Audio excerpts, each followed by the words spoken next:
kick off now with the first part of it, which is human origins. And we'll start with the fact that the Bible says that in the beginning, you've all heard this, was the Word. But in order to explain everything that followed after that, the Word would have to be something on the order of this, if you can see it. Supercalifragilisticexpialidocious. It had to be a heck of a word to cover all that has since eventuated. Over time, the creationists changed it, they expanded it a little bit to 3 words. God did it. God did everything. And that's all you needed for an answer. Why does it rain? God did it. Why does the wind blow? God did it. Everything, God did it. And that worked for a couple thousand years. A couple thousand years, that was all you needed.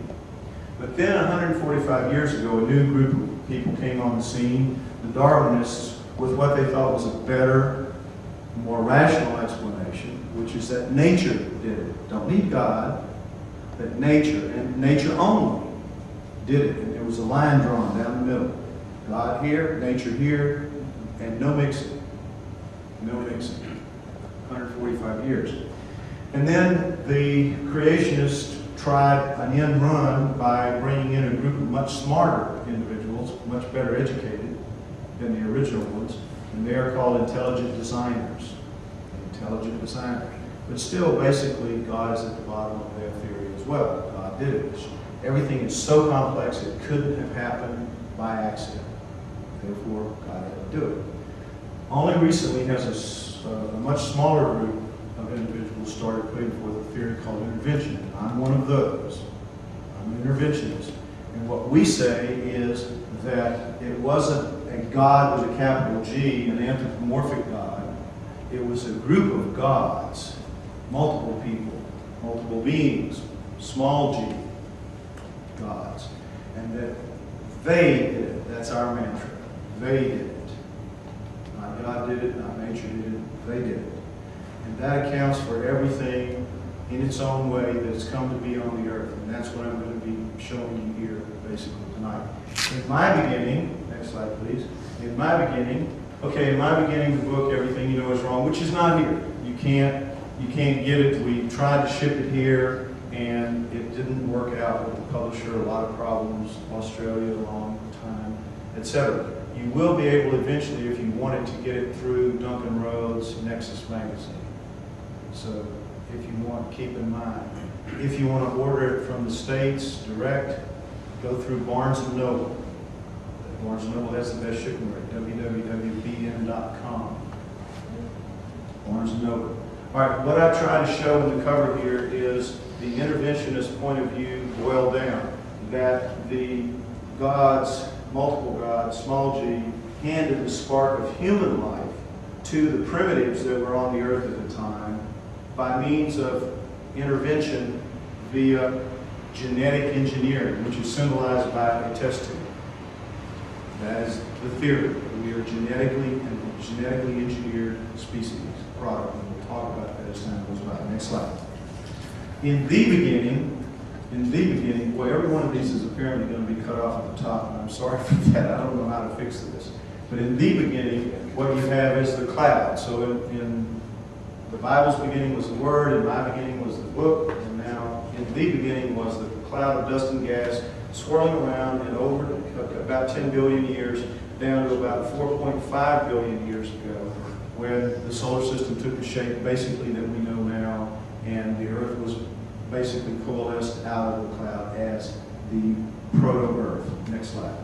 And at that proto-Earth, 4.5 to 3.5 billion years ago, the proto-Earth was just a seething mass of magma being bombarded by asteroids and meteorites.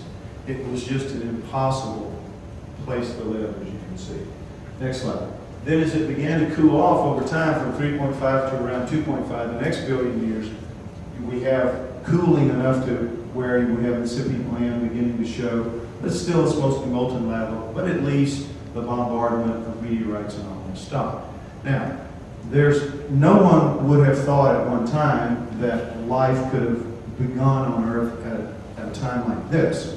So the theory was that life didn't begin until around 2 billion years ago, when it was cooled off enough to have water at least and that inorganic molecules were somehow swirled together and became a living thing. Nobody quite understood, but since nature was at the core of everything according to the Darwinists, it had to happen. It just had to happen. They couldn't quite figure it out. Didn't matter, we'll figure it out. They kept assuring everybody, we'll figure it out. And then about 30 years ago, that was what they taught, it's what all you were taught, it's what your kids are being taught today, what your grandkids are being taught. But about 30 years ago, they found out that, in fact, life had already come to Earth around 4 billion years ago. Next slide. Back when it was seething magma, you saw what it looked like, and everyone pretty much agrees that's what it was. This is what came. Prokaryotic bacteria. Now, if the beginning of life, incipient life, had really started the way they say, it would have been something extremely simple, kind of like a virus. It would have been about the size of one of these little spots in here, like this. Instead, it's this really large, complex, kind of one single-cell bacteria called prokaryotic bacteria. Now, the one thing that distinguishes it is, though it has a number of DNA strands, it doesn't have a nucleus. The DNA is not held within a nucleus, it kind of floats free and loose. That's what distinguishes prokaryotic bacteria. And it came at about 4 billion years ago, only about 500 million years from when the Earth was first beginning to coalesce out. So it's extremely unlikely that, in fact impossible, that life formed on Earth. It came here whole and complete. Why? Because it didn't come in only one form. There are two types of prokaryotic bacteria, the archaea and the true bacteria. Two types, distinct, different types. So it absolutely is for certain that life came here. Now the question really is, how did it get here? Was it directed here? Was it sent here? Was it delivered here on purpose? Or did it just accidentally show up somehow? That is the question that has to be answered now. Now, for the prokaryotic bacteria, the thing you need to keep in mind about it is indestructible. Indestructible. That's what's so cool about it. The Earth got what it needed exactly when it needed it. When it was just beginning, if you want to turn a planet into something that can support higher life forms, you've got to give it something that will churn the environment and turn oxygen loose in the atmosphere and in the water to tie up the free iron, to turn the iron into rust, iron oxide, and then have an excess of oxygen so that higher life forms can live on that place. Exactly what the Earth needed, which are these creatures right here to do that, they got. Early on, two forms, all of them indestructible early on. Pretty neat. What an amazing coincidence. An amazing coincidence. Next slide. Okay, and 2 billion years ago, remember we've gone now 2 billion years approximately, 4 billion years with the prokaryotes, 2 billion years with the prokaryotes from 4 billion years. Just those two kinds, and then suddenly at around 2 billion years ago, these things appear out of nowhere, just like the prokaryotes did. Out of nowhere come the eukaryotes. You have strata without, and suddenly you have strata with. And here they are. And they're extremely complicated, hundreds to thousands of times larger than the prokaryotes, with a nucleus surrounding many, many, many more strands of DNA. This is a sophisticated, yet still one-celled creature, pumping out much more oxygen, much more efficiently. But they couldn't come any sooner because the Earth wasn't prepared. These are fragile. These are not indestructible. These are destructible. So they couldn't come until the Earth had been fixed to a certain extent by the prokaryotes. 2 billion years of prokaryotic activity allowed these to appear. And when they do appear, the Darwinists went with the prokaryotes. They can argue that, well, they came from, maybe space, from a meteorite or something like that. But the eukaryotes have to be explained in practical terms. And what's the only way that could have happened if you don't see any transition from prokaryotes to eukaryotes? I mean, from no nucleus to a nucleus, from none of this to all of this, how did it happen?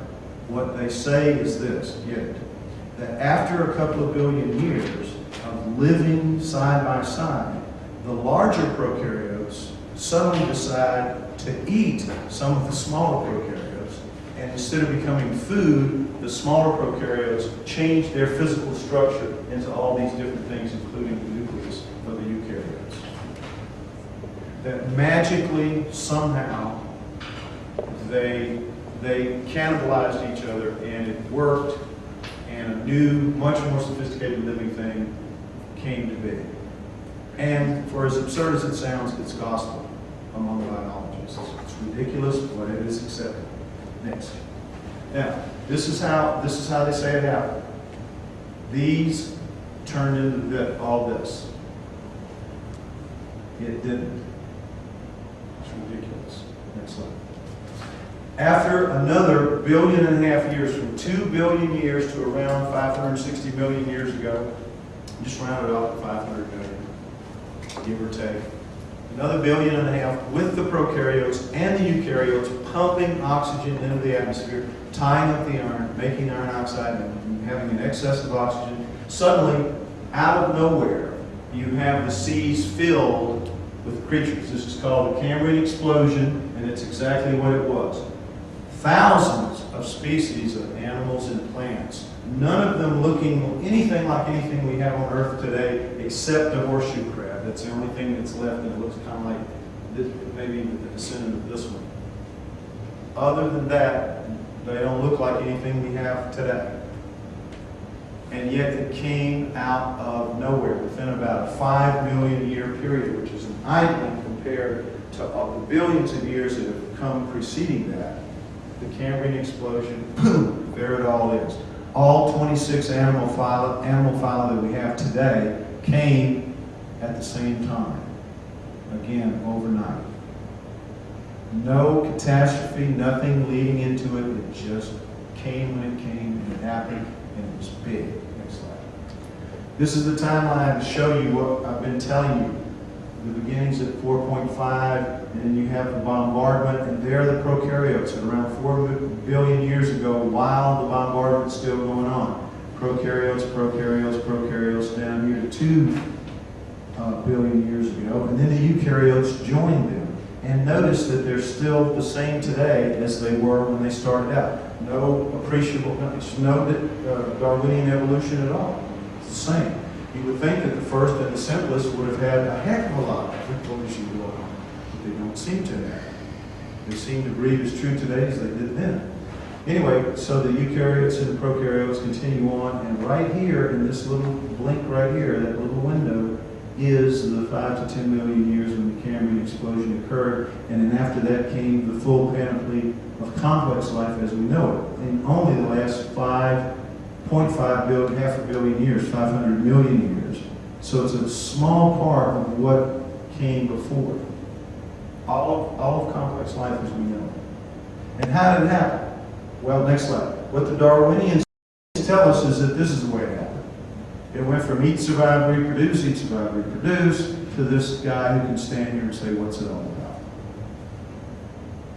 That it was the fish became amphibians, amphibians become reptiles, reptiles become mammals and birds, and mammals become us. Macroevolution. There are 2 parts to this. 2 parts. Macroevolution and microevolution. This is macroevolution. This is species into species into species into species. And this is the cornerstone of Darwinian evolution is macroevolution. And Darwin himself said, I can see at this point in time, when I'm doing this in the late 1800s, 1869 is when he published his book, excuse me, 1859, that we are short of transitional species in the fossil record. But now that we know to look, we're going to find the species that are going to exist in the cracks here that are going to show a transition here from one to another. The missing links, they're going to be found, Darwin said. If they are not, it will be clear that my theory is wrong. Well, they've been looking now for 145 years, and they still don't have one single solitary, unambiguous transition from one species to another. And the problem is there should be hundreds, literally hundreds of them. Now, what they argue is that, well, we don't have a complete fossil record yet. You can't hold us to account on this because the fossil record is not complete. That is true. It isn't complete. But what the reality of it is whole sheets of it are complete. You'll have whole sheets that are complete, and then you have sections that aren't complete. Then you'll have more sections that are complete, and you'll have sections that aren't complete. And so they're hiding behind the fact that the fossil record isn't completely filled in. But the truth of it is, within the areas, the long sheets, the long periods of time that are complete, there are no transitional species. So they know the theory's wrong, and they've known it for quite some time. But they can't acknowledge that it's wrong because the creationists are standing right there going, knocking on the door saying, well, if you don't know what's going on, we want our theory to be taught in the schools. I don't want that. The Darwinists don't want that. I don't blame them. The creationist point of view should be kept in churches where it belongs. If they weren't so belligerent about that, the Darwinists could acknowledge and admit what they don't know, and we'd have a much better chance of getting to the truth of what really happened. But as long as the situation as it is with the creationists, we're going to be stuck with the Darwinists pretending that somehow Darwinian evolution and the transitional species are going to be found, and they're not. Next slide. All right, this is microevolution. This is indeed a real point of fact in the world around us. These are Hawaiian honey creepers. Darwin saw this phenomenon of creatures adapting themselves in part on the Galapagos Islands. He saw it with Darwin's finches, he saw it with tortoises, he saw it with other things. And what he said was, okay, if we can see changes in parts as clearly as this, we can extrapolate, we can assume that changes in whole bodies are not out of the question and in fact are logical. And he was right. It is logical to assume that. But the problem is it doesn't work in reality. The evidence is just not there. There is no macroevolution. There is microevolution. It's clear. He saw it. He saw it first and documented it. But there is no, to this day, true macroevolution. It doesn't extend past the parts. The honey creeper is still the honey creeper. Still reproduces like a honey creeper, still just like a honey creeper. All these are honey creepers. That's the key. Microevolution, yes. Macroevolution, no. Next slide. This is the macroevolution of man. Supposedly, we started out around 4 million years ago, maybe 5 million years ago, as a couple, as a pair of upright walking chimps and upright walking gorillas, known as the Australopithecines. And they go from around 4 million years ago, not billion now, 4 million, to around 2 million years ago, when a new type of being appears, and these are called the early homos, the early men. Early men, Homo erectus, Homo habilis, Homo erectus, down to Neanderthal. And then suddenly, around 120,000 years ago, you have a new thing that is, again, is completely different, as this one is from this one to this one, Cro-Magnon. Cro-Magnon, around 120,000 years ago in the fossil record. And what they're trying to tell you, they want us all to believe that this is somehow a transition, when in fact at each of these stages there is a transformation, whole and complete. These are upright walking chimps and gorillas. These are more man-like, but they are still very unhuman-like. These are your true humans at only 120,000 years ago in the fossil record. So you go from 4 million years with these guys, down to 2 million with these, and then down to 120,000 for the Cro-Magnons. Keep that in mind. Next slide. Now, walking is the key. Go back if you would, please. Let me stress something. Walking is the key to what makes these and these be considered pre-humans. Walking is the key. And what walking is, according to Darwinists, is the sure sign that something is on the way to learning to be a human. They say that this is a process of learning. It starts with walking. They used to say the brain was first and everything followed that until they found these guys and found out they had brains like chimps and gorillas, and they said, all right, well then it was walking. Walking came first. Not tool use, not brains, walking. So walking is the key. Walking is very important. Now, the thing is, do you really learn to walk? Can you go from being a quadruped, down on all fours, to being upright on all twos? Can you biologically change your body to do that by sheer adaptation? Yes, you could. And here's how you have to do it, and here is the theory as it's put forth, believed and preached as gospel, that as the forests of Africa began to shrink, some group of quadrupeds decided to get out of the forests, move out onto the savannas, and begin to stand upright more and more and more and more. First just stand up to look over the grass and then go back down. And stand up to look over the grass for lions and tigers and whatever, and do that over and over and over again for hundreds and thousands of years. And in that process, as they're standing up to look over the grass for the predators that are coming to eat them, they end up, at the end of those thousands of years, standing upright like us, becoming upright walking creatures. Now, this is again theory as it's taught and as it's believed and as it's preached.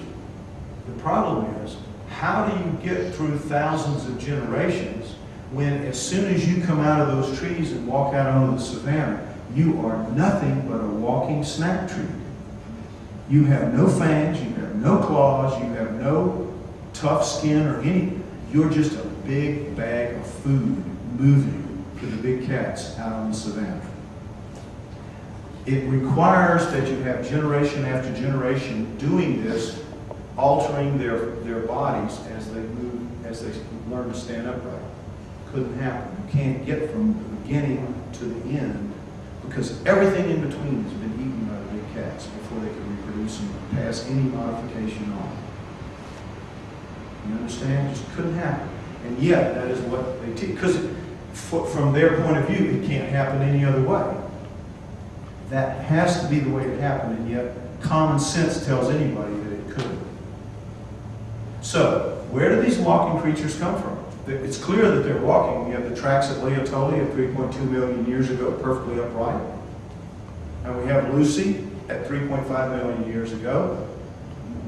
Hips and everything, pelvis arranged to walk upright. So we know they're walking upright. How, if they couldn't learn it in the way that we just described, we just talked about, where did it come from? Perfect answer. Never talked about. Perfect answer. Next slide. The Miocene. The Miocene era goes from around 25 million years ago out here to around 5 million years ago right here into the Pliocene. In those 20 million years, you have 24 genera of apes. Apes, not monkeys. Monkeys are from 35 million years to 25 million years. You have nothing but monkeys. So they've been around about 10 million years. But when the Miocene apes hit the scene, hit the fossil record, they dominate. Very few monkeys, lots of apes. Lots of apes. And guess what? A bunch of them, now we're talking tailless apes. 50 different species, a couple of dozen genera. We're talking a lot of different kinds. We're talking from small ones, gibbon-sized, up to man-sized, up to giant-sized. Touch that roof with their heads, Gigantopithecus. Every size ape you can imagine. And guess what else? Out of those 50 different species, 24 genera, have come only 4 survivors. Only 4 survivors. Chimpanzees, gorillas, gibbons, and orangutans. What happened to the rest of them? What happened? Well, they say, science tells us that all of these were quadrupeds, down on all fours, because the only 4 that came out that they acknowledge are quadrupeds. But you have a real problem, next slide, with the short-armed apes. A bunch of them, like Proconsul for example, have arms that are equal in length to their legs. And so they try to say that, well, they must have walked like this. Because if you're a quadruped, a true quadruped, your arms have to be longer than your legs for you to walk comfortably. For you to locomote, it's not walking, for you to locomote comfortably, your arms have to be longer than your legs. So, keep in mind, our arms are shorter than our legs, significantly shorter. But the Miocene apes have arms that are equal to the length of their legs approximately, which means that their arms would dangle down around their knees if they were to walk upright. These are the short-armed apes are a real embarrassment, and this is why you don't hear much out of the Miocene. Because they don't want to imply that they were walking, but they were. There's no other way for a short-armed ape to locomote comfortably except on 2 feet. So it's very, very fair to assume that those short-armed Miocene apes were walking upright, and that what we find in the fossil record at 4 and 5, and now they're arguing 6 million years ago walking upright, are just nothing more than the Miocene apes walking right out of the Miocene doing what they'd always done. The short-armed apes walking upright. Next slide. So what they try to do with prehumans to make you think, to brainwash you into believing these things really were pre-human, is that they put these butt-ugly heads on human bodies, human-looking bodies, and you come to believe, you come to think that that's how it was. When in fact, there's nothing at all human about these bodies of the prehumans. Bones are different, bones are thicker, heavier, arms are longer. Nothing about it's the same. Next slide. And here we see the early homos now, again, over here to the left. What this thing's giving out of me, the Australopithecines. Is it even working at all? So I'm going to just give it up and just use my hands since I'm so close. Anyway, these are, the Australopithecines would be here. This is Homo habilis, Homo erectus, Neanderthal. And then over here, Cro-Magnon, right in there. Now, all of these are indeed transitional forms, transitional. This is a transformation from these to this. Just the same way that you have a transformation here from the Australopithecines to here. Transformation, and then you have, basically the brains are just getting bigger. That's basically it. The brains are just getting bigger.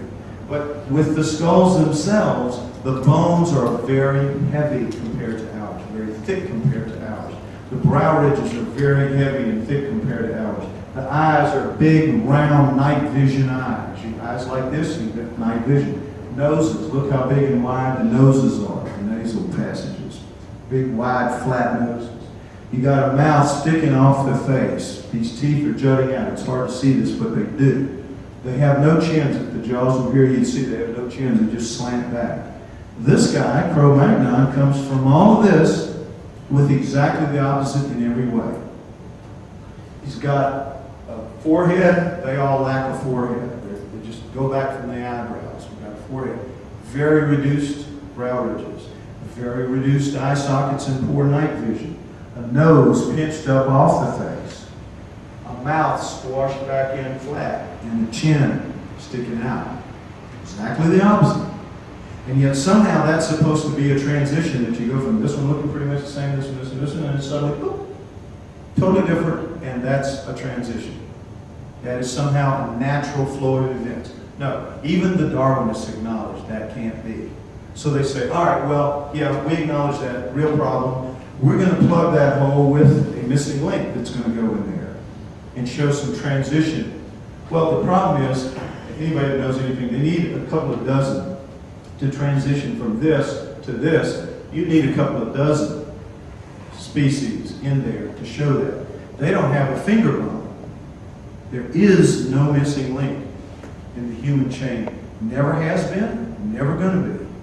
There is no missing link. It's just a plug in a huge gaping hole in Darwinian theory because, again, they're trying to keep the creationists at bay as long as possible. As long as possible. And they'll do anything, say anything, pull any absurdity out of the hat to keep the charade alive. That's how it works. Okay, well, if everything I'm telling you is true, and these guys are not prehumans as we're told, what are they? They're there, they're in the fossil record, they lasted for millions of years, and they walked upright. What are they? They are hominoids. Hominoids. Hominoids are human-like creatures that are not really human. Hominoids. What are hominoids? Next slide.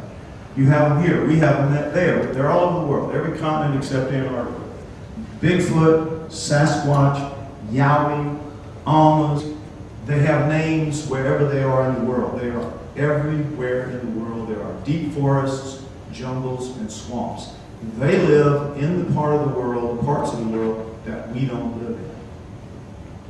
Now, we think that we are everywhere, that we know everything about our planet, that there's no place that we don't really know about, that we haven't been on, and that is absolute garbage. That is so untrue. In the United States alone, which is a very populated country, very well-covered country, in the United States alone, 25% of the land has never once been foot surveyed. Never once foot surveyors go in there. Why? Can't get in there. It's too hard. Too difficult. The terrain is too difficult. That is where they live. Here in Australia, I don't know what it is, but people were telling me that if you fly over huge parts of Australia, you just look down, it's just a blanket of trees. People never live in there. I'm sure it's the same here. It's the same wherever you get the reports of these creatures living. Upright walking, hair-covered primates. Just upright walking chimps and gorillas. Miocene apes. They've been doing like this, been living on this earth. This has been their planet since the Miocene, 20 million years ago. They've been out there making their living in those places where we don't live. Right now, to this day, 50% of the arable land of the earth, 50%. Take away the ice caps, take away the deserts, arable land. 50% of it considered terra incognita. We don't know what it is. We basically don't know what's out there. We don't live there. We live in about half, to any extent, in about half of the arable land of the earth. There is plenty of room for them to roam, to be, to live. Plenty of room. Perfect example, next slide. The panda was the 1800s hominoid. You know how now, in the last 50 years, we hear about the hominoids, Bigfoot, Sasquatch, Yowie, all that. In the early part of the 1800s, it was the panda. Stories kept coming out of China of a black and white bear that ate bamboo, and of course every expert in the world knew that was impossible. That there were no vegetarian bears, they were omnivores, and that there were black and white, brown, other color bears, but not two-tones. Until in 1869, a French naturalist sent the hide of one back to the French Museum of Natural History, and they stuffed it and knew what it looked like. And then every scientist who had been saying that such a thing is impossible said, well, we were just maintaining healthy skepticism as scientists are supposed to do, instead of admitting to the fact that they were just ruling it out because it was beyond their conception, their imagination. And so they said, now that we know they're for real, we're going to get off our thumbs and we're going to go out there and we're going to be the first to bring another one in. Sichuan province, China, it's not that big a place. It's just tough, rugged terrain, mountainous, with bamboo forests instead of regular forests. But other than that, how long do you think it took to bring in the next one when they knew it was there and they were sending in top quality teams to find it? How long do you think it took? 60 years. 60 years. And then over the next 20 years, they brought in half a dozen more. And to this day, it's really hard to go out into those jungles, those bamboo forests, and find a live panda from the wild. Why? What's the panda doing? Nothing. It's a brightly colored, slow-moving, dim-witted animal that really doesn't do anything. Lives in the day, doesn't hide, doesn't do anything sophisticated to stay out of the way of getting caught. The problem is we don't function well in its environment. But we think we function well everywhere. Excuse me. But we don't. We do not. And so, imagine, if you will, a creature that is bigger, faster, lives at night, eats anything, can really move if it wants to, and is absolute master of its environment, and it is smart. Now, imagine going out and trying to find that when you can't find pandas that are really stupid animals. It isn't going to happen deliberately. You're going to see these creatures accidentally. And that's how it happens, when it happens, and it happens about 150 times a year around the world, good sightings. About 150 times every year. Next slide. Okay, when it happens, evidence is left behind. And the evidence in most cases is tracks. In most cases, it's tracks. We have, right now, over the last 50 years that we've been keeping track, about 10,000 plaster cast photographs or both of tracks. All of which, according to the Darwinian paradigm, the Darwinian mainstream, is impossible. Because why? Hominoids can't exist. They can't exist. Not that they don't exist. They can't exist or the Darwinian paradigm crumbles. It crumbles. So, is it hard to know one way or the other whether these things do exist based on the proof that they leave behind? Yes, because they're big creatures, they're heavy creatures, and they leave tracks, and tracks are indeed readable. There's a whole branch of science called ichnology that does nothing but read the tracks left in fossil shales and other fossils of creatures that lived millions of years ago. Well, if they can read those tracks and tell you what those animals look like, they can read the tracks of hominoids and tell you what they look like. But suddenly, when it comes time to read a hominoid track, all rules are out the window, and they have to be false, and you can't even get them out of their offices hardly to go out and take a look. Only a handful of scientists that support the reality of hominoids will go out and take a look. You can't get them to go. Why? Because it can't be real. Not that it isn't, it can't be real. Well, here's what you get when you go out and you take a look. When a living, fleshy foot, with all its multiple bones, makes a track in a suitable medium, in doing so, it pushes the medium out sequentially, smoothly, flowingly out. And what you get are lines, cracks in the inside of the tracks called compression lines. Vertical, little lines along in here, very easy to see. Next slide. If you take a phony foot of any kind, wood, plaster, plastic, it doesn't matter, it is not going to articulate the way a real living fleshy foot does. So when it goes down, you have to press it or stamp it, and when you do that, the medium pushes out in a completely different way. You get these impact ridges on the sides, and the lines crack on the outside instead of the inside. Now, we can give this little lesson to a group of first graders, of 6-year-old kids. Give them magnifying glasses, lay as many tracks as you want out here, phony and real, and they won't miss one. That's really how easy it is. And yet, every track that shows the compression lines that the real ones produce, in that case and that case only, it can't be true. It's got to be faked. Some kind of way, the fakers have figured out how to do it, how to produce articulating feet that if, instead of making fake Bigfoot tracks all over the world, all they'd have to do is apply that technology to prosthesis, and people with missing limbs could walk a heck of a lot better. And they'd be millionaires to boot. And remember, all this faking's been going on for like 50 years now. Next slide. Here's how a human foot works. You have the heel coming down because our ankle sits to the rear of our foot, so we have a heel strike. We come down hard on the heel. The momentum swings around the outside of our arch. It cuts over here into the ball of our foot. It comes out, our toe, our big toe acts as a thrusting mechanism. Our 4 other toes act as balancers, and they pull up and leave an undisturbed line of medium underneath here while this flattens out. Next slide. And what we see is a drawing of exactly that. We see the heel strike, we see the momentum swinging around the arch, we see it cut over under the ball, we see it thrust out through the big toe, and we see the 4 toes here acting as balancers and leaving an undisturbed track of medium in there. That's how we walk. Next slide. This is how hominoids walk. All of them. This is a Bigfoot track, 16 inches long, 7 inches wide. Very typical track, but it was just taken in a really nice, soft dirt road, so you got a real nice, clear print. You see something very different. You see an ankle set up here toward the middle of the foot. You see an extended heel. You see a widened heel. You see a shortened forefoot. You see a very widened forefoot. You see all 5 toes acting as balancers. You see the medium through here. So all the thrusting mechanism is the whole 4-foot here. And most importantly, instead of that swinging around the arch and having an imbalanced kind of walk, this thing has a no heel strike. The foot comes down together and the line of momentum is straight up the chute. You can see that right here.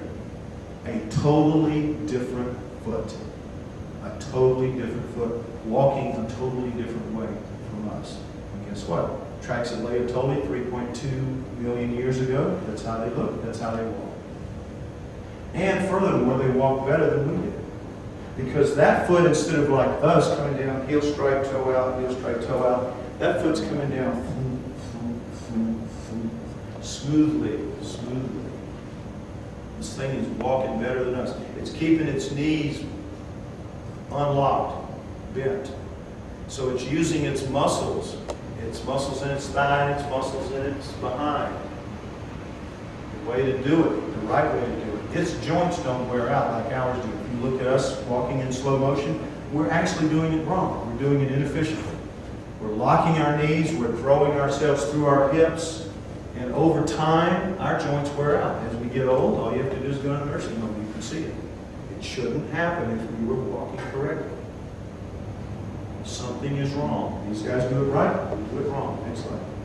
Here's another one, and it's a different foot. And what this one shows is that there are different feet among the hominoids. Fundamentally the same, but check the difference in the toes. These toes are all the same size. It's called the peas in the pod type. But again, still, all 5 of them acting as balancers, forefoot, ankle in the middle, extended heel.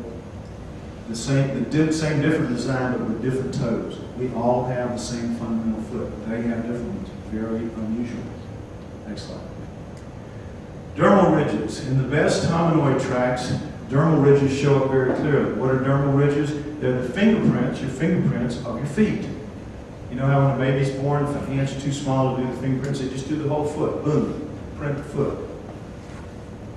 Fingerprints on your feet, dermal ridges. What do they say? What does the Darwinists say when they see a hominoid track with dermal ridges?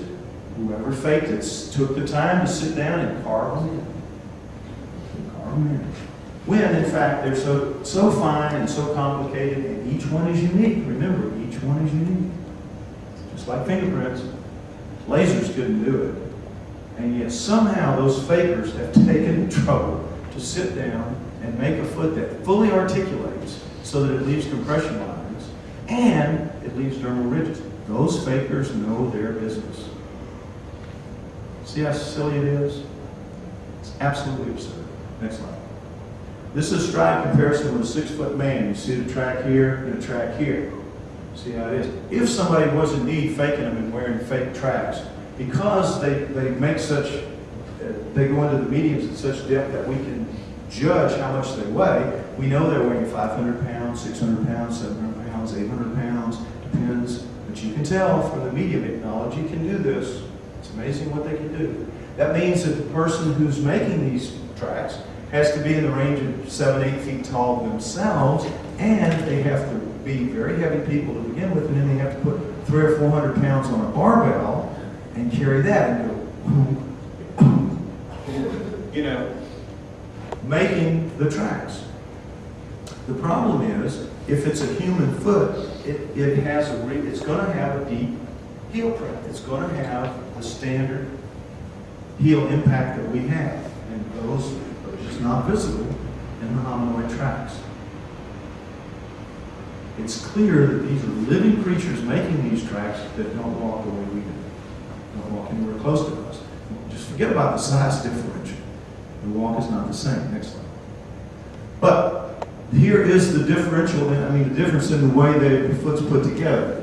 This has been studied by Grover Krantz. He was an anatomist, human anatomist, foot anatomist, and he said, my estimate is that 31% of the total foot length is behind the ankle joint compared with only 23% in humans. So you see, you're looking at a fundamental redesign. Why? Because it's so much bigger, denser, thicker, heavier body.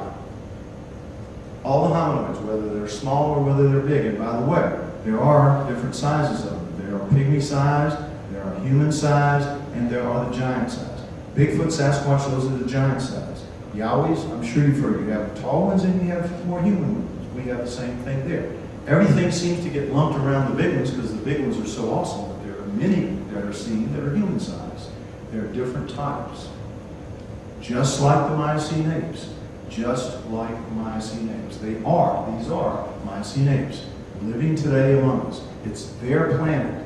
They are the indigenous, upright, walking primates of planet Earth, the hominoids.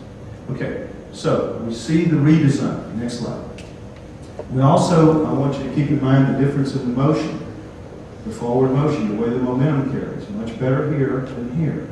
Next slide. This is a look at the difference in the shadow or the area that they put down. And he says, thus, last line, thus the Sasquatch foot at a given, last sentence, thus the Sasquatch foot at a given stature has just a trace over twice the surface area of a human foot. At a given size, twice the surface area. Why? Because it's supporting, whatever that given size is, it's supporting a much bigger body, so you need a much broader platform and a much thicker sole to be able to walk barefoot for the entire life, supporting that. So it's, as you saw on the drawing, it's thicker on the bottom, thicker on the sole. Okay, next slide. Now, here's a comparison of a standard 10.5 foot, about my size, and a standard Bigfoot 15, and 10 by 5 and 15 by 6.5. But again, keep the Bigfoot look, the hominoid look in mind. It's very different than the human. Next slide. Now we see another pair of them, and these, it looks like this because instead of being in dirt, this was taken from clay, from hardened clay. But otherwise, in every other respect, these are hominoid tracks, are they not? Don't they look exactly the same? Wide heel, ankle up, to the way they were. Those are hominoid tracks, are they not? Wouldn't you agree? Well, they aren't, as it turns out. They are not hominoid tracks. They are, in fact, without doubt, Neanderthal tracks. Neanderthal tracks taken from a cave, Toriano, Italy, 30,000 years ago. No doubt about it, Neanderthal artifacts in the cave. These are Neanderthal tracks looking exactly like hominoid prints of this day, which would lead one to suspect that perhaps Neanderthals might be hominoids rather than pre-humans. Next slide. In fact, we have the feet of Neanderthals. We don't have the feet of any other pre-humans. It turns out when wild creatures eat you, the first thing they go for is your feet. It's like, the cherry on the Sunday or something, But for whatever reason, we have very few feet bones out of the fossil record. But we have whole feet of Neanderthals because a few of them got buried. A few got buried.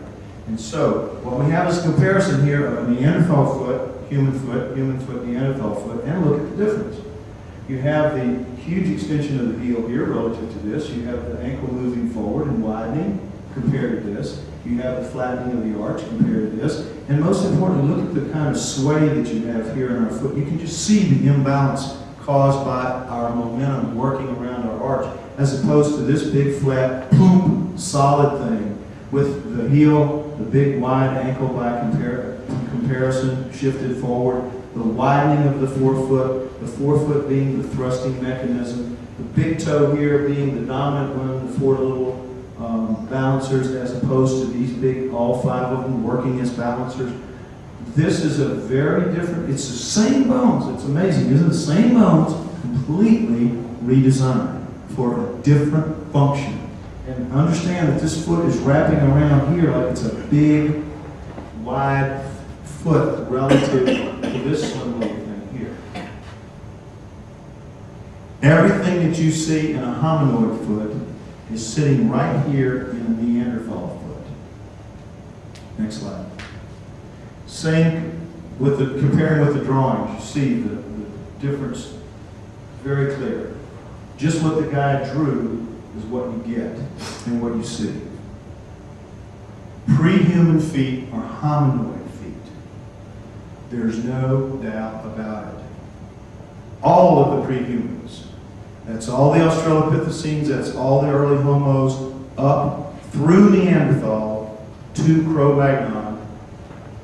Those are hominoids. Not pre-humans, just Miocene apes living their lives and leaving their traces in the fossil record.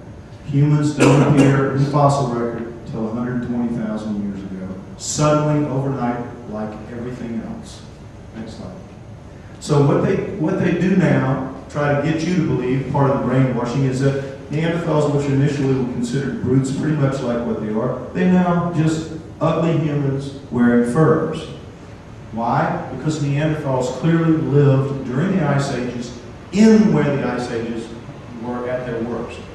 So somehow they were living at sub-zero temperatures And so they wrap them up in fur. You take any of these guys and you put them one night above the Arctic Circle, just above the Arctic Circle, which was not as bad as it was during the Ice Ages, and those folks are dead.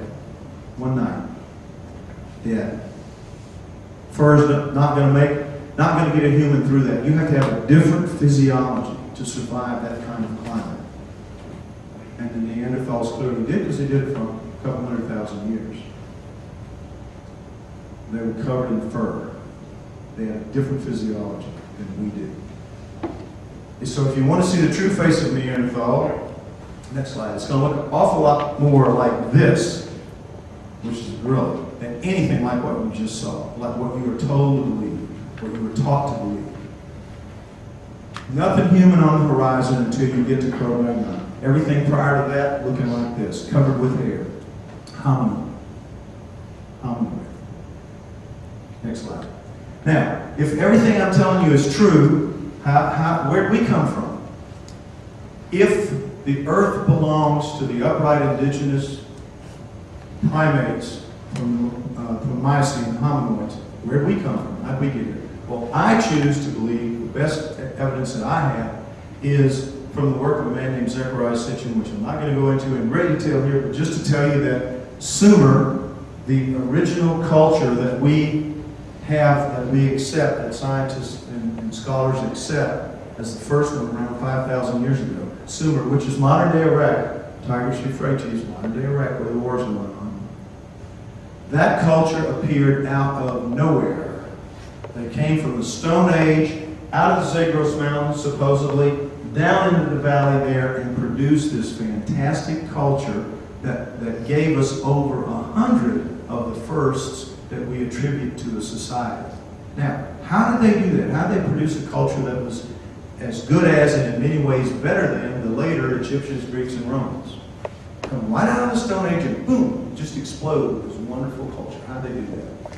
Well, we don't talk about it. They just leave that one off the table because it's just too impossible to explain. And all you really taught about the Sumerians, if you went to school and you were taught anything about the Sumerians at all, you were taught one thing: you get it right. Of the 100 and some things they introduced, next slide, they introduced writing, cuneiform. And why? Because we have over 100, that would be denied if we didn't have the 100,000 plus tablets, many of which got stolen, by the way, when the Americans invaded. You might remember that both the tablets and the silver seals were confiscated or disappeared. But nonetheless, it's unfortunate because only about 20% of them had been translated at that point. But of the 20% that were translated, many, about 5,000 of them, told things about their history. Most of them were about business and business deals and who owned who, how many sheep, or whatever. But about 5,000 of them told stories that the Sumerians believed about themselves, about their history. That's all considered mythology. Our scientists consider it total mythology because it just can't be true, the things they were saying. They were saying things like this, that multiple gods came down from the heavens, lived on the earth, needed a slave and a servant, created that slave and a servant in a house of fashioning, basically a genetic engineering lab. And not only did they create humans to be their slaves and servants, they created domesticated plants and domesticated animals to give the gods their needs. Now, whether you believe that or not, doesn't matter. I think the evidence is there that somebody was here, whether it was the Anunnaki, as the Sumerians called them, or somebody else. Somebody, a superculture, was here in the dim past, and they left their fingerprints all over the place. We just refuse to acknowledge that their fingerprints are here. Next slide. One of the things that these people left us with a legacy of is an explanation for how the Earth came to be like this. The Earth itself. All liquid bodies in a vacuum form themselves into a tight spherical ball. You've all seen milk get loose in the space shuttle and all that. It all forms into a ball. This is what liquids do in a vacuum.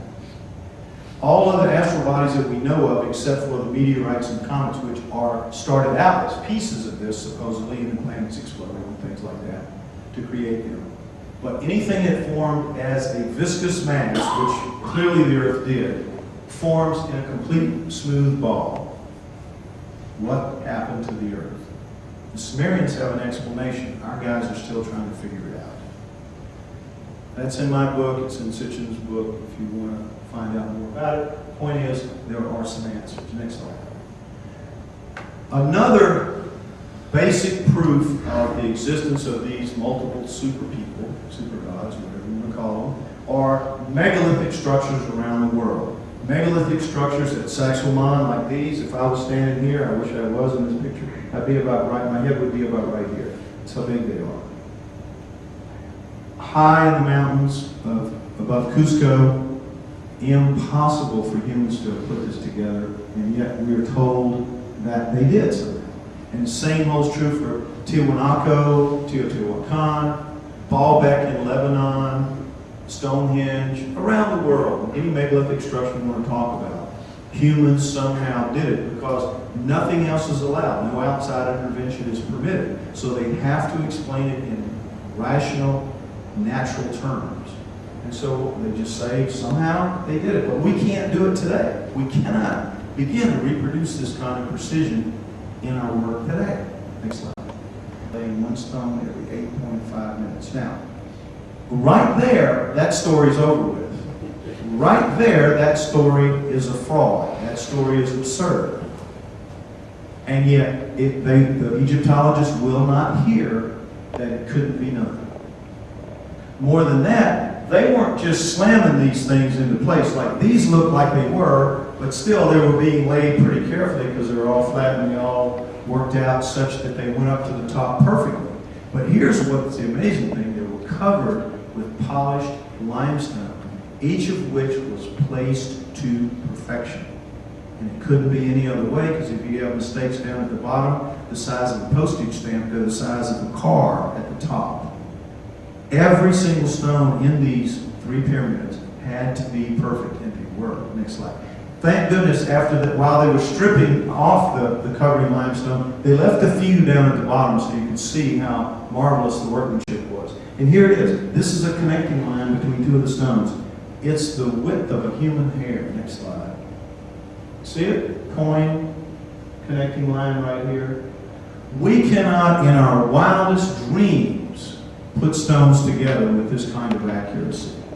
Not in our wildest dreams can we do this on a massive scale. This is a Rolex watch, folks, built to the size of a mountain. Real. Impossible today. And yet somehow these primitive people did it using ropes and stone tools and wood rollers to move the stones. Wood they did not have and don't grow in the Nile Valley. They would have had to import them from Lebanon, which would back then, 3,500 years ago, would have been, a tough effort. Okay, next slide. The Sphinx. You've all seen it too. I want to look at this wall over here for a minute. Next slide. I hope you've all seen the mystery of the Sphinx and seen the idea that this is caused by running water. These are running water marks. After the Sphinx was carved out, the walls were smoothed over and gouged by running water. Well, what does that mean? That the Sphinx was carved at a minimum of 8,000 to 10,000 years ago, before the desert desiccated in that area. With me? It's more likely that it's more like 15,000 to 16,000 years ago to have it sitting there and give enough rain time so that all this could happen. Well, 15,000 to 16,000 years ago, no Egyptologist is going to put up with that. But they've had it pretty much crammed down their throats. So some of them are beginning to say, well, yeah, maybe that happened, but then the pyramids were still made within that 100-year period. But they're trying their very best to get the Sphinx back on the page and at the same time as the pyramids. Next slide. But however or whenever it was done, one thing is for sure. When they cut these stones out of here, they moved some of them, they moved them up here to build two temples, the Sphinx Temple and the Valley Temple. Next slide. And as you see this looking the other way now, Sphinx here, Sphinx Temple, Valley Temple, you see the size of some of the stones. And they too were, by the way, covered with those perfect polished limestones that got stripped off to build buildings in Cairo, which is one of the great sins of the past. People doing that, ruining the beauty and the perfection of these things. But nonetheless, they did in the years what we're left with. Next slide. We have, this is me back when I was younger and had hair and was cool and was a snappy dresser. No, it's not true. I never had hair and I was never cool and I'm still not snappy dresser. But anyhow, this was another guy, but you see 170 tons of stone, just one of them. In the pyramids, 50, 100, not that unusual. On the inside, all of it perfect, again, perfect. But here's what it takes to move 170 tons. Next slide, today. This big honker right here. And to move it from where you saw that drawing out, it would be 3 or 4 days to set up each time to move it just a little bit. And then you have to put it down, you have to roll this thing forward and rehook and do, 8.5 minutes. 8.5 minutes, all you got to move a 170 ton stone. And there are stones all over the world, way bigger than 170 tons. Next slide. One of my favorites is the ancient 1,170 ton obelisk, the unfinished obelisk at Aswan.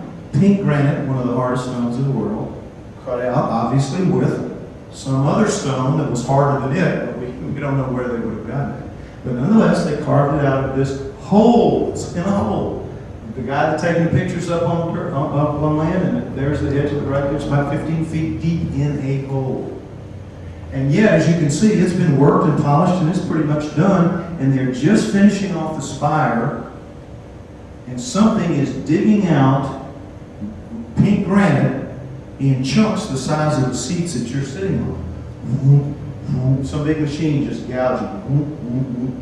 And as that machine presses down, it cracks. It finds a fault and it cracks it. And those building it with that machine just say, oops, we broke it. They unhook it off the nose and they go away and they just leave it for us to marvel at. Now understand, they fixed a bunch of them. I mean, they did a bunch of them perfectly. And you've got obelisks, huge, gigantic obelisks around Egypt. And then it got stolen and taken to other parts of the world. But here's this one, which is, average size. Problem. How do you get it out of the hole? Better yet, even bigger problem. How do you cut it loose from its base? With the finest drill we have today, covered in diamonds, you could not make it go through there. The weight would press it down and compress it and not let it go. How did these primitive people cut this stone, which is very much loose, according to the Darwinists, according to scientists rather, according to the Egyptologists? Some poor schmuck got down there with his little stone axes and went to hammering and somehow worked his way all the way through and underneath and worked their way. They would have been crushed. I mean, there's just no physical way to do this, folks. None. But if you could somehow do it. Next slide. This is what it would take to move only 1,000 tons. It doesn't get much bigger than this. And yet, you have stones in Baalbek, Lebanon, that are 2,000 tons. 2,000 tons. Unbelievable. And yet there they sit up in a wall, high up in a wall, in the Temple of Baalbek. Primitive people did that. It's just like the hominoids. How? Why? Because they had to. No intervention is allowed. Are you laughing or are you coughing? Coughing. Okay. Good girl. You okay? You need some water?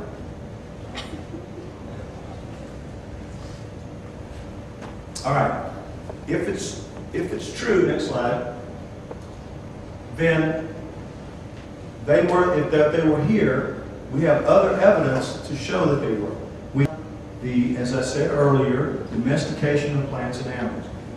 What the story we're told now is that all domesticated plants and animals, and pretty much seems to be this way, all domesticated plants and animals come in a period from 10,000 years ago to 5,000 years ago. 10,000 years ago to 5,000 years ago. We've had none since, really, that amount to anything. The big ones, the sheep, the cattle, the goats, the corn, the maize, the corn, the wheat, barley, all that came within that period. Stuff we really use. Now, how is that explained? Well, in terms of the plants, it's explained this way. Somehow, these Stone Age people looked out of the cave one day And one of them got the bright idea that, hey, if we pull up some of these grasses and grains and cereals that we're looking at, which are out there today, look at them today and see, with their little bitty, tiny, tiny seeds that are the size of pepper flakes or salt crystals, and hard as salt crystals, and biochemically only suited to feeding grazing animals. This Stone Age wizard got the idea, hey, if we pick through those little pepper flakes and salt crystals and pick out the biggest ones that are marginally bigger than the others, and we plant them, figuring out how to plant and grow, and plant them and make them produce a crop, and then we pick out the biggest ones of that, and then produce a crop, over a couple of thousand years or more, over a couple thousand years or more, those little bitty pepper flake salt crystal seeds will grow into something we can actually use, see easily and use in our hands. They will soften, the seeds will soften and turn from rocks into something that we can actually cook and eat. And the biochemistry of them will change so that they're not suitable for animals anymore, but they're suitable for us, that our bodies can use them. Won't that be cool?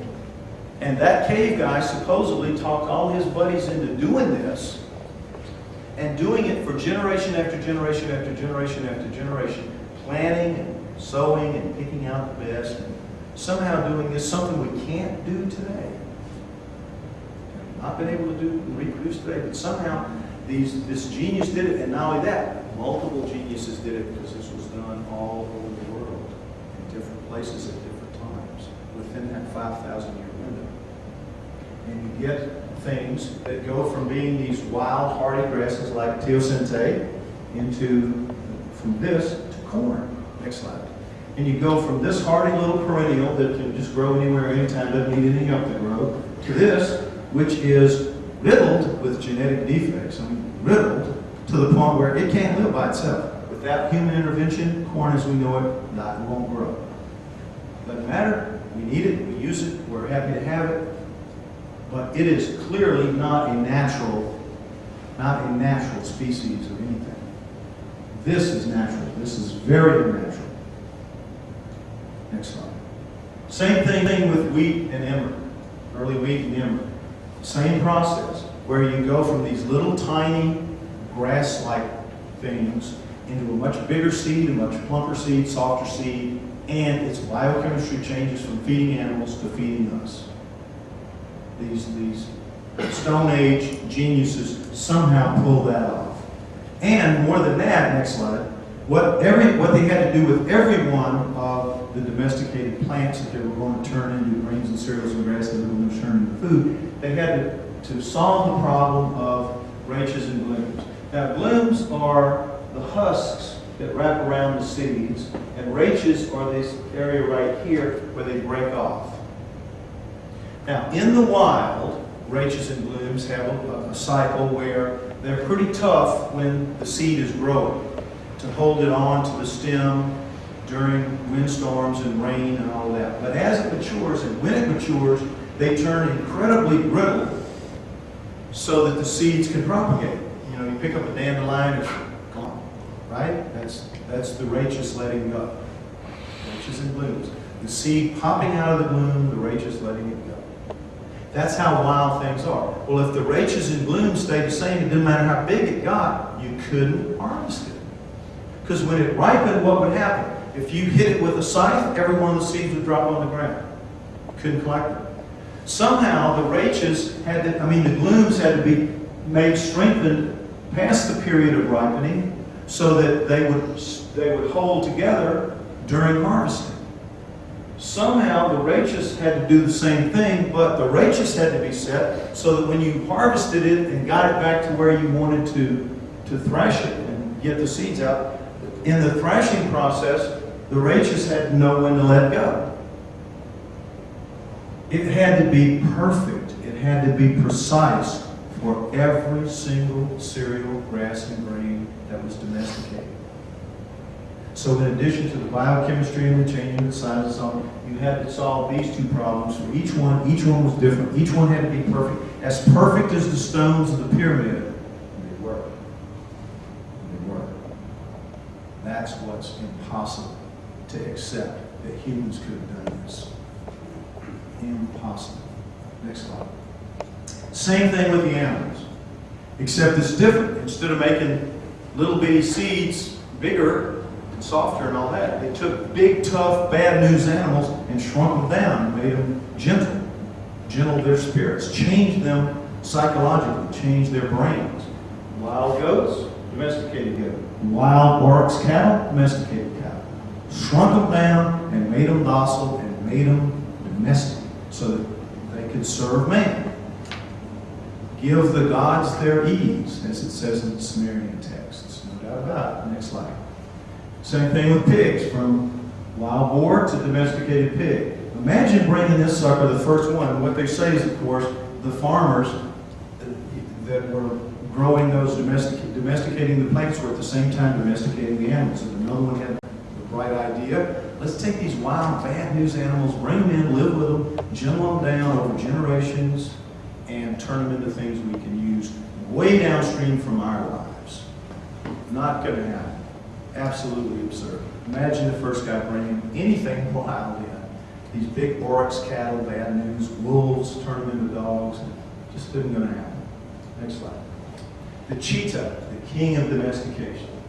Okay, this, if nothing else proves it, this does, that genetic engineering took place in the distant past. The cheetah is a hunting cat, a cat designed to hunt at a very high level of efficiency. Not that cats aren't good hunters, but nothing is like the cheetah on the savannah. It's the fastest animal in the world by far, 70 miles an hour. 70 miles an hour. Good racehorse will run 40 top speed. Okay?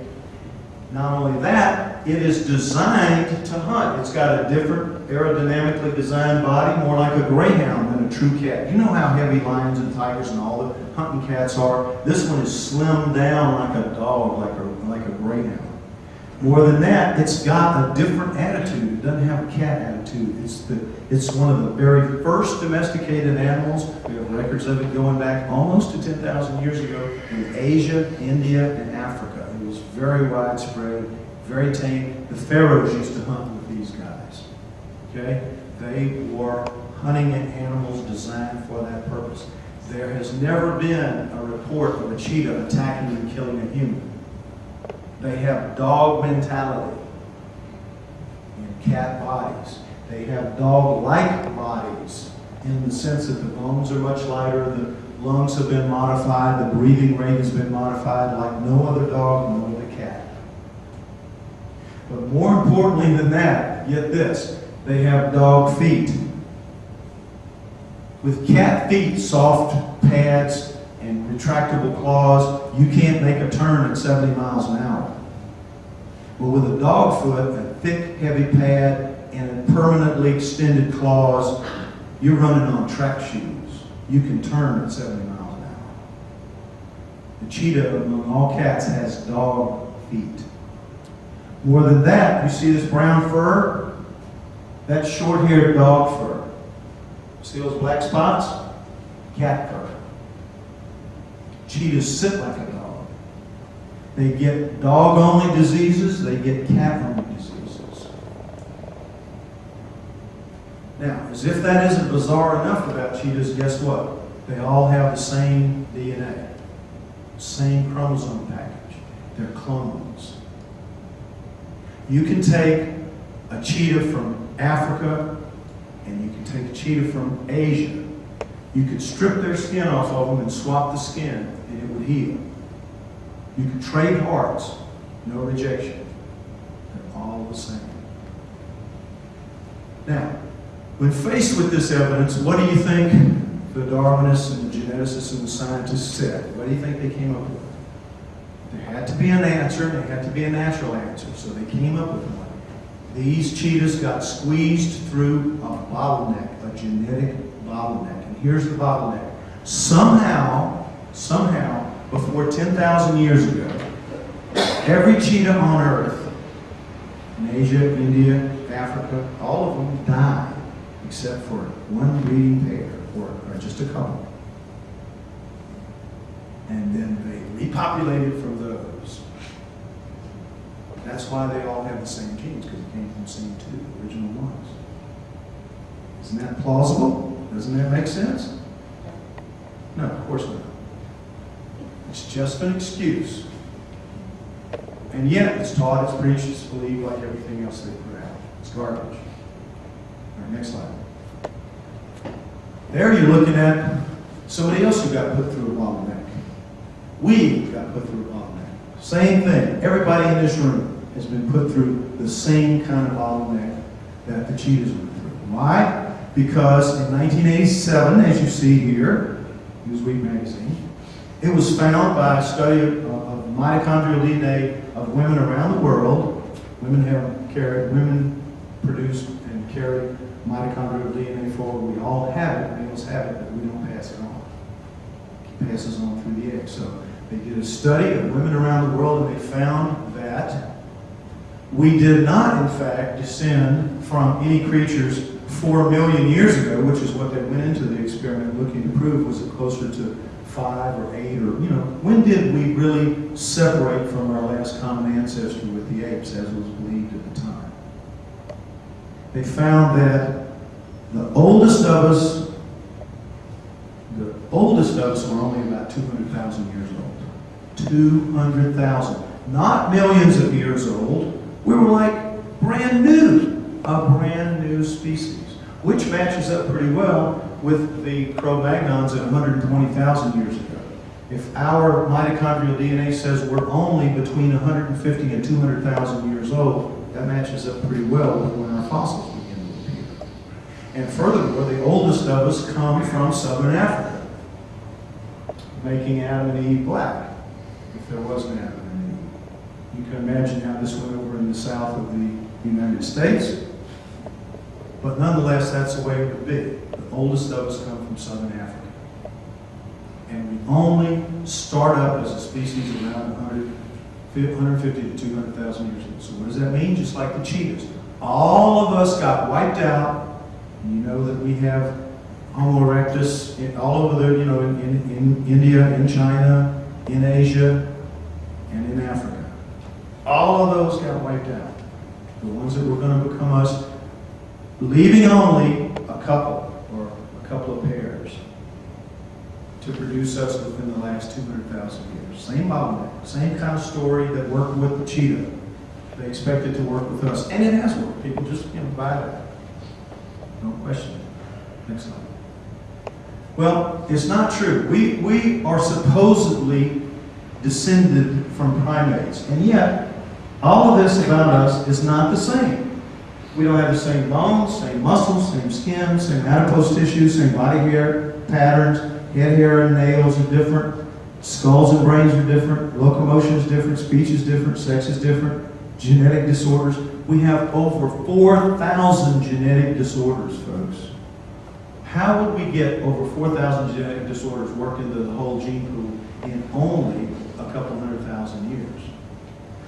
When you consider that at least 2 dozen of them, 2 dozen, about 24, about 25, kill you dead before you reach the age of maturity, before you can pass that on, before you can reproduce. How does a disorder like that get into the whole gene pool? How can you find it among Eskimos and Watusis? There's only one way. They were put there, just like the corn's genetic disorders, just like other domesticated plants and domesticated animals. The genetic disorders were put there because they were the result of cutting and splicing in a lab as they were being put together. Mistakes get made. It's the only way you get that many genetic disorders and genetic disorders that kill you before you can reproduce. But most importantly, our chromosome package has been reduced from 48 chromosomes with all other primates to 46. how do we go to be so much better, supposedly, while losing 2 full chromosomes? That's a lot of DNA. How could that happen? Next slide. Well, we look and we see a comparison of human, chimp, gorilla, and orangutan, and you see that, as you've heard, there's a lot of similarities. A lot of similarities between us. And so they use this as an argument to say, well, you know, it's clear that we evolved from them because our gene package is so close. It's only that funny little change from 48 chromosomes to 46. A little bump in the road, but otherwise it's clear to see that we evolved from them. But let's look at that change. Next slide. Here we see it in, just so happens, the second and third chromosome. But the chimp and the gorilla and orangutan, they're separate. But with us, look, they've been fused. Fused. 2 genes fused. This doesn't happen in nature. That's only done in a lab. You don't see that anywhere else but in the lab. Just like you don't see the cheetah's chromosomal similarity anywhere but in a lab, a genetics lab, lab rats, clones. We, just like Darwin said, are domesticated animals created to serve a purpose by the super race, whoever you want to call them, who were here and who built the pyramids and who created the domesticated plants and who created the domesticated animals, and they created us too.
This is the star child skull. Answering Karina's question. The star child is composed undeniably of mammalian bone with the major human components evident. Frontal bone, sphenoid, temporal, parietal, and occipital back here. However, each part is profoundly redesigned, with the bone itself astonishingly reconstituted into something uniformly less than 1/2 as thick as normal, weighing 1/2 as much as it should. It feels kind of like a dried gourd in your hand, right? And by the way, the model is the same weight, so you'll see. A real human skull, you see how thin that bone is there? It's like that all over. Weighs 1/2 as much, 1/2 as thin. It's incredible. Uniform. Taking 30 points of reference on it, 30 points of reference on it, and comparing them to the average of those same 30 points on 100 normal skulls, the result falls 10 standard deviations from the statistical norm, off the chart. The next slide suggests, but do not yet prove, that the star child is from a being other than a normal human. This is significant, folks. Next slide. What we see in comparison of the 2 skulls that were found is that they're completely different. Now let me give you the background on how they were found. About 1930, a woman, a young girl, about 15 years old, of Mexican heritage, was taken by her parents to visit the old family homestead in a small village about 100 miles southwest of Chihuahua. We do not know exactly where that village was, so we can't just run back there. We think we can find it, but we don't know it at this point. There it was.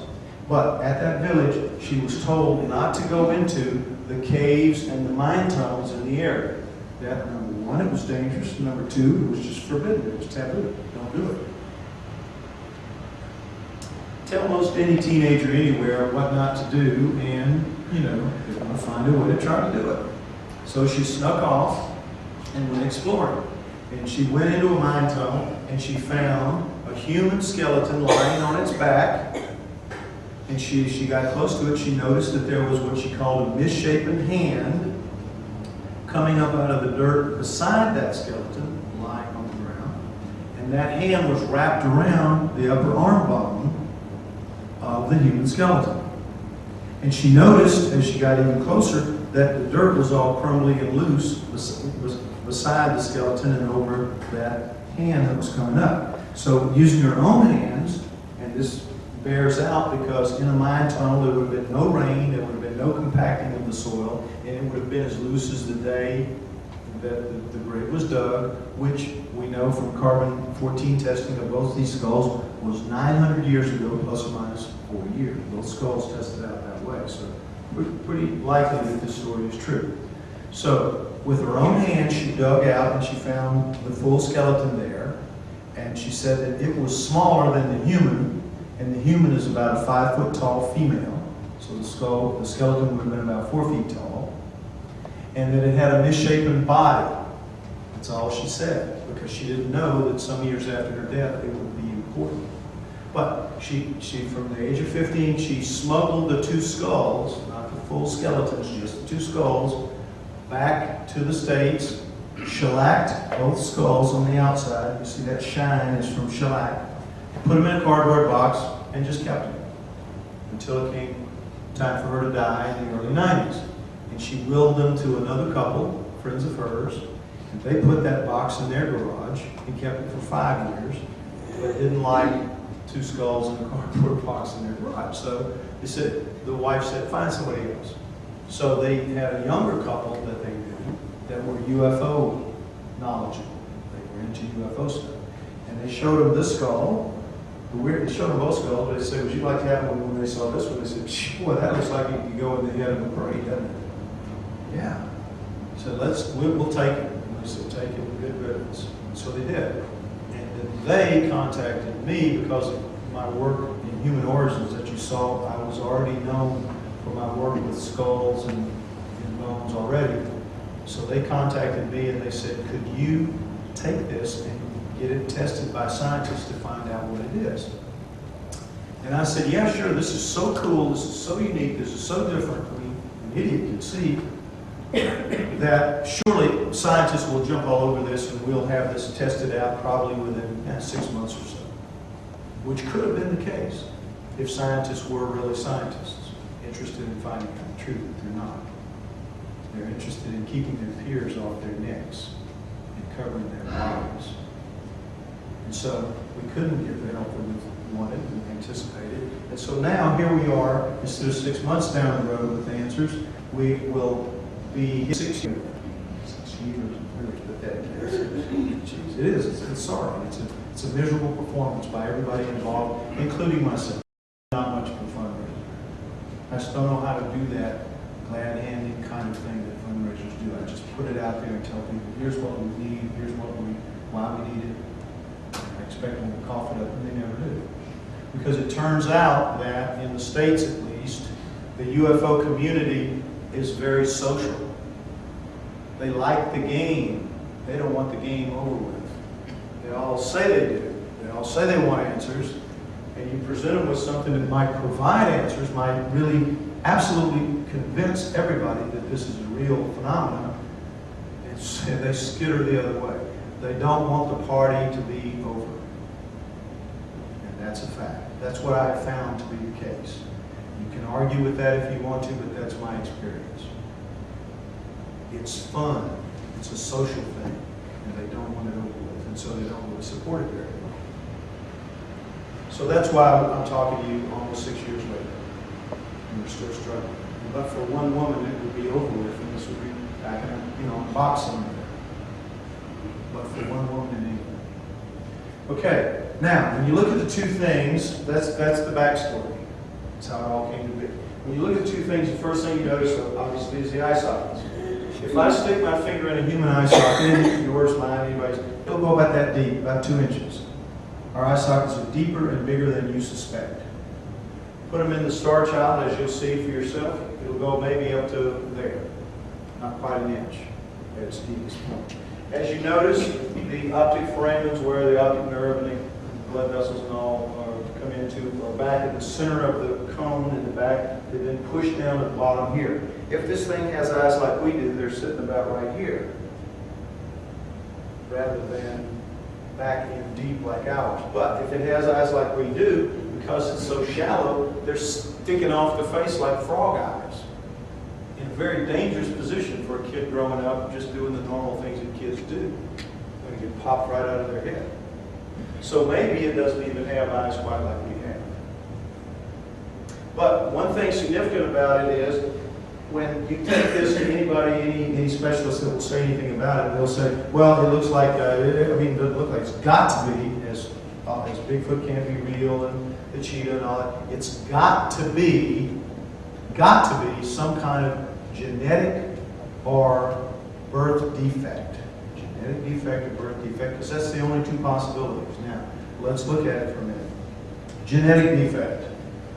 No genetic defect produces anything approaching this. We've looked at every manual, every book, everything we can find. And not just me, we have a craniofacial plastic surgeon named Ted Robinson in Canada who spent 6 weeks trying to find anything similar to this.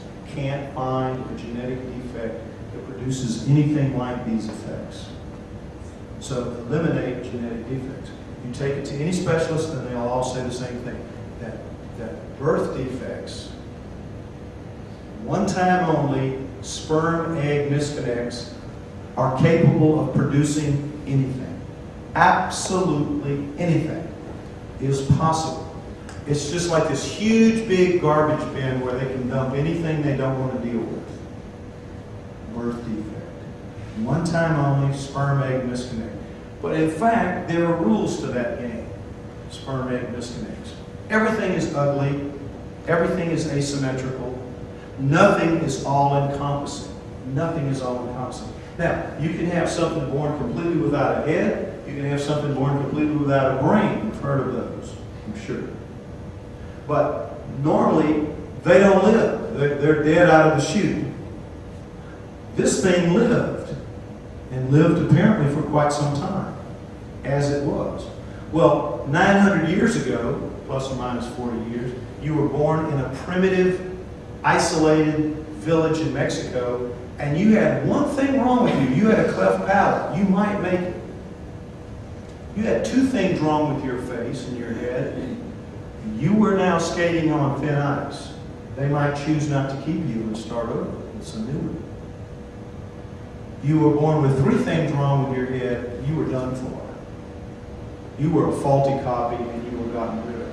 That's another reason why we don't have 4,000 genetic disorders in a natural way, because nature weeds out the defects. And all animals, parents, get rid of the faulty copies. And humans did that too, only up until recent times. Infanticide was not a problem in the old days. If you had a faulty copy, you got rid of it and you started over. Because babies were just, they came. You with me? So, that being the case, one would have to argue that something with everything wrong with its head, everything, there's nothing right about this. Nothing the same except the parts would not have been kept, would not have been allowed to live, couldn't have lived, and yet it did. Not only that, it is symmetrical. It's not asymmetrical, it's not ugly, it's not lopsided. Like any other birth defect that you see, the skeleton of, if you see it, it's wonderfully well put together. Just put together different. Its genes told it to grow in a completely different way. Furthermore, it's so subtle in its symmetry that you can look at these eye sockets and you can look at the copy and see, you can look at it and you cannot see anything other than a nice smooth scoop in both of them. Your eyes see nothing but smoothness, but yet you put your fingers are much more sensitive. You put your fingers in here, you can feel a dent right here, right here. Drag your finger at this angle right here, you'll feel a little rise right in here, and you'll sink back down into another little dent right here. Absolutely perfect on both sides. Absolutely perfect in the subtlety of the shifts of the train of the eye sockets. No possibility that is a defect causing this to look this way. Its genes told it to grow this way. If its genes told it to grow this way, its genes are not human. This is not the way humans look. This is not the thickness of human bone. This is not the weight of human bone. Next slide. Oh, excuse me. What's behind the implements? Oh, the glass of it, not the LDX. Behind the L socket, there's no holes for the optic nerve to go through. The optic nerve is, yeah, it's in here. You can see it right there. They're in there. Yeah, they're shadows. The pictures aren't always revealing of everything, but the optic nerve holes are in fact there, both of them. And, you know, they're there. Little round holes, you can see them. They're not as clear on the model as they are in the real one. Are they bones that come out? Are they bones, are they? These you're talking about? No. If The nose is broken off, the face, this is just broken off here, okay? The lower part of the face is broken off. But it was there at one time, and we have a piece of maxilla that we'll see later. If you just wait, probably most of your questions will be covered as we go through. But yeah, oh, I see what you're talking about. Yeah, okay. Here's a point that needs to be made, and the gentleman has pointed out, it's good. In a normal human skull, the cheekbone wraps around here, and as you see, it wraps in and forms part of the orbit of the eye. This is what he's talking about. You see how it folds in, and there's no line of demarcation, and this line here comes down through here. You see that? The orbit, it's a rounded piece of bone. Here, not so. It snaps off clean. A pretty major difference. We don't know how this happens here, because that could not happen there. But it's just one of many, many differences that you're going to see. Good point, and thank you for bringing it up. Okay, next slide. Okay, we see a side view. Again, the same parts of the bone. Now, this human skull was cradle boarded. You take this to experts and they'll say, oh, it's a cradle boarded hydrocephalic. That's the first thing that pops out of most of their mouths. A hydrocephalic, because the head, the cranium is swollen relative to that. It's swollen and misshaped. Hydrocephaly, meaning water on the brain. All hydrocephalics. Cradle boarded because of the flatness of the rear of the head. And that's all they want to know. I mean, you start beginning to give them arguments about why, no, it's not hydrocephalic, no, it's not cradle boarded. They're showing you the door.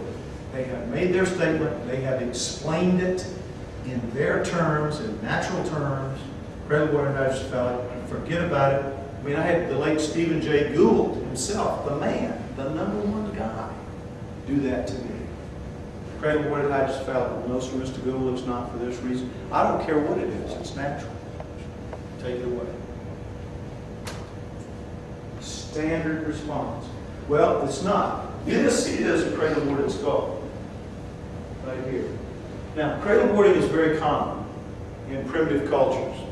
What it is mother has a baby, she's got to go to work in 3 or 4 days, back to work. They need her hands. So she's got to strap her baby onto her back. If she is stooping and bending and stooping and bending, she can't have the baby's head lolling around like that because it will snap its neck. So she has to tie the baby's head to a board to keep it on her back so she can work. And it's, very common. What you get, because a baby's bones are so soft, is the back of a head that comes out as flat as the board you put it on, as flat as that table. If you feel the back of her head, it is as flat as a board. I mean, no bumps at all. You feel the back of this head, you can feel it for yourself, and you'll feel the subtle convolutions of the bone. It was never cradle boarded. Never cradle boarded. And it's not a hydrocephalic because, as you'll see in a moment, there's a ridge down the middle up here. And if it was pressure from the inside of the brain pushing out, that crease would not be there. It's not cradle boarded, it's not hydrocephalic. However, when a skull is cradle boarded, the cradle boarding always stops at the knot at the rear of the head called the external occipital protuberance of the inium. Reach around, everybody, and feel that knot in the back of the center of your head, right back there. Okay? Everybody has that. It's a knot, and your neck starts right underneath it. If you were cradle boarded as an infant, it stops there. It goes from the crown up here to there. It's about the size of the palm of my hand, the area that gets flattened. But you can't go past the inium because you're tearing into the neck muscles if you do that. This thing has no inium at all. It's a dent, as you'll see in a moment. And its neck doesn't start till down here. It's got a very small neck. This neck starts up here and covers all this area here. Next slide. See those lines just to show that it's balanced where I'm trying to fudge it. Next slide. Oh, excuse me. Can you go back real quick? Sure. Ears. Ear hole. Ear hole. Cheekbone. See this little nub right here? Cheekbone that would come up and attached here where it's torn off. You can get 2 fingers up through here. In the real skull, my 2 fingers fit very easily up through here. A couple of soda straws that fit through here. The chewing muscles that come up and attach, chewing muscles, they come up through here, go up through here. This whole area right here. You can see it clearer in another place when you come around. Chewing muscles cover this whole area. Star child, you come up through here, cut around through here. Much reduced chewing muscles, much smaller lower face. And when I say reduced, I don't mean they're going to grow as it gets older. You're born with them fitting up here. This thing was born with them fitting down here. Born different. Neck, all this, neck completely reconfigured like everything else. Rear of the head. The sutures, you know about sutures, right? A baby's born with all this wide open with ligaments in here, little patches of bone, so that the head can shape to fit through the birth canal. Over the next 2 years or so, these sutures close up, and the last one closes up here at the top, the soft spot where the 3 of them come together. All right, looks like the occipital here, this occipital, has been just stretched out and flattened. You see the crease down the middle here? Top. This area here, which is now a dent, is where the inium should be, right here. It's not. And you see the neck muscles attaching and going through here. Big fossa where the neck muscles attach and go through.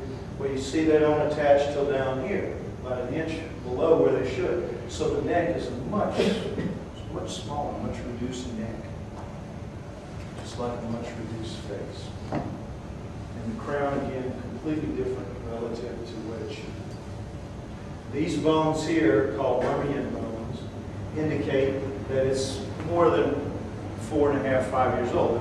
It's up in the teens, maybe even 20s. Not necessarily a child, but there's a lot of debate on how old it was when it died because its teeth look very childlike. Top of the head, showing what a difference. The staining, by the way, on the star child and you saw on its cheek is from the fact that it was buried in soil and probably picked up some stain from being buried. Next slide. Okay, here we see the underside. Now this bone right here, the basilar part, is missing here. This bone fuses in all of us by around the age of 25. So this one was post-25, this female, when she died. The one that died with it. And by the way, we first thought initially that it was its mother maybe, you know, that her baby died, she buried it, because that's clearly a death and a suicide. And she laid down to die with it, wrapped its arm around her arm, cut her throat, took poison, whatever. She laid down there to die with this child that had died, or this being that had died, whatever it was. That's what we originally thought. Now we know, because of genetic testing, she was not its mother. They're not genetically related. They were a husband and wife, they were a caretaker, a child, they were lovers, we don't know what. She had enough commitment to it to bury it when it died and kill herself, take her own life to be there with it. So, anyway, so she was in her 30s. Her teeth are flattened down like horse teeth. You can see the cusps all worn away, but that's eating a very gritty diet of corn and grit. So 30s is a good age probably for her and death. With this, we're not as sure. Everything here is much smaller. You see the condyles, how much smaller relative to these. You see the mandibular fossa right here again, as opposed to the size of that. So you're just looking at a much reduced lower face here. This indicates a age of death of less than 25, if indeed age the way we do. Next slide.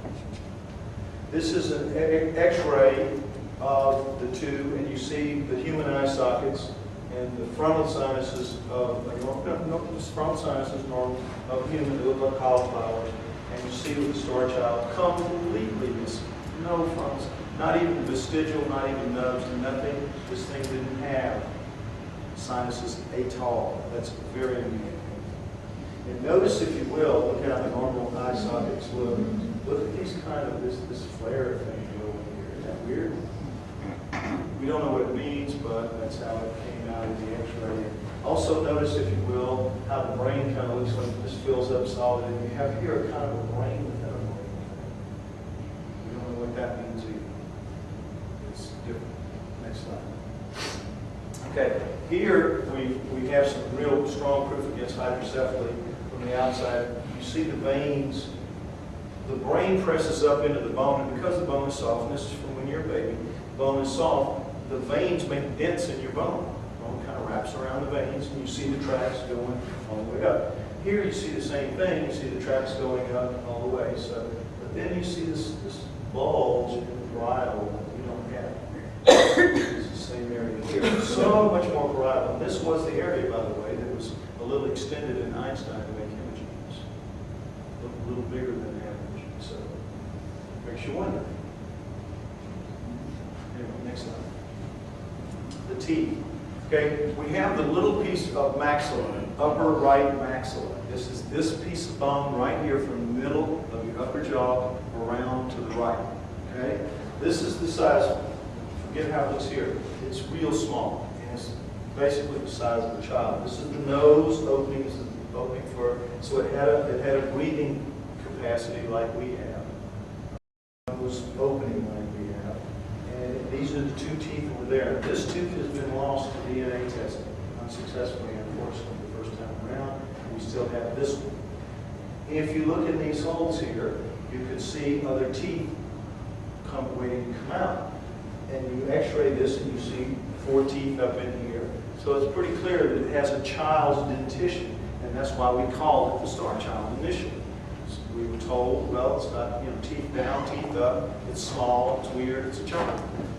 So we called it the star child for a very long time before we began to really wonder if the wormy bone issue might indicate that it was older than a child. We still don't know. Next slide. We take a close-up at the remaining tooth. What you see is a lot of wear on the enamel, shearing across the enamel up to that point right there. You see pitting, look at the pit here, pits, and you see this crack here. This is called phrasing. This is like an adult tooth wear pattern, seen in what seems to be about a 4.5, 5-year-old child. Hard to figure. Again, still don't have answers here. Next slide. Now it gets interesting. So we cut some bone to do some DNA testing. Karina was there. When it was cut, 2 things happened. The geneticists who had dealt with it, cutting bone for quite some time and knew a lot about it, said, "Ooh, boy, this is," with the Dremel blades, "boy, this is tough to cut. This is much tougher than it should be for such thin bone, such thin light bone. You'd think it just cracked through like an eggshell. It didn't. It was resistant to the Dremel blade. The Dremel blade being a circular blade that swirls on a little thing like kind of like a flashlight, like that. Okay, so, and not only that, it produced a profound smell of burning tooth. You know, when you get your teeth drilled, that smell everybody recognizes. It's not enamel. It's collagen. That is collagen. I didn't know that until fairly recently. That smell is burning collagen, not not enamel. Bone is made of two things, calcium hydroxyapatite or apatite and collagen. Enamel is distinctive for two, so that is burning collagen that you smell. Strong smell of collagen. So we were surprised by those two things, but the hardness issue was the one that got them. They said, you ought to have this tested. Now, the DNA proved, first time through, they took the bone like this, a piece like this, and they put it in the normal dissolving fluid, which is called EDTA. Now, EDTA is just a dissolvent that you take normal bone and it'll dissolve it away in about a week. And then they go to work on taking away everything except the DNA and do the DNA testing in about a week. And they said, well, it's so thin and so different, so light, it's probably going to be maybe 3 days, maybe 4 days, and EDTA will dissolve it and it'll start. 10 weeks later, it looked the same. 10 weeks later, it looked the same, not dissolved at all. So they said, we're going to put a detergent in it called Tween 20, and that's pretty strong, and that should take it down, should take at least some of it down, so we can work with it. They put the Tween 20 in it, poof, gone, overnight, gone, gone, gone. Completely dissolved overnight. That was a surprise, too. But they used what the liquid that was left, and they tested it, and now the mother, her mitochondrial DNA and her nuclear DNA came up really beautiful, no problem. The assumption being that in 900 years, being in a mine tunnel, not being rained on, not being dried out, not being bleached by the sun, all that, it should be, the DNA should be well preserved, and it was in the human. Star Child, the only difference being it was buried, its mitochondrial DNA, its mother, the part that comes from its mother, came up beautifully, no problem. The nuclear DNA, which is from the inside of the nucleus, in a cell, the mitochondrial DNA floats outside the cell, and it's like little chips of stone, and it's very durable. The nuclear DNA is the chromosome package inside the nucleus, and it's fairly fragile.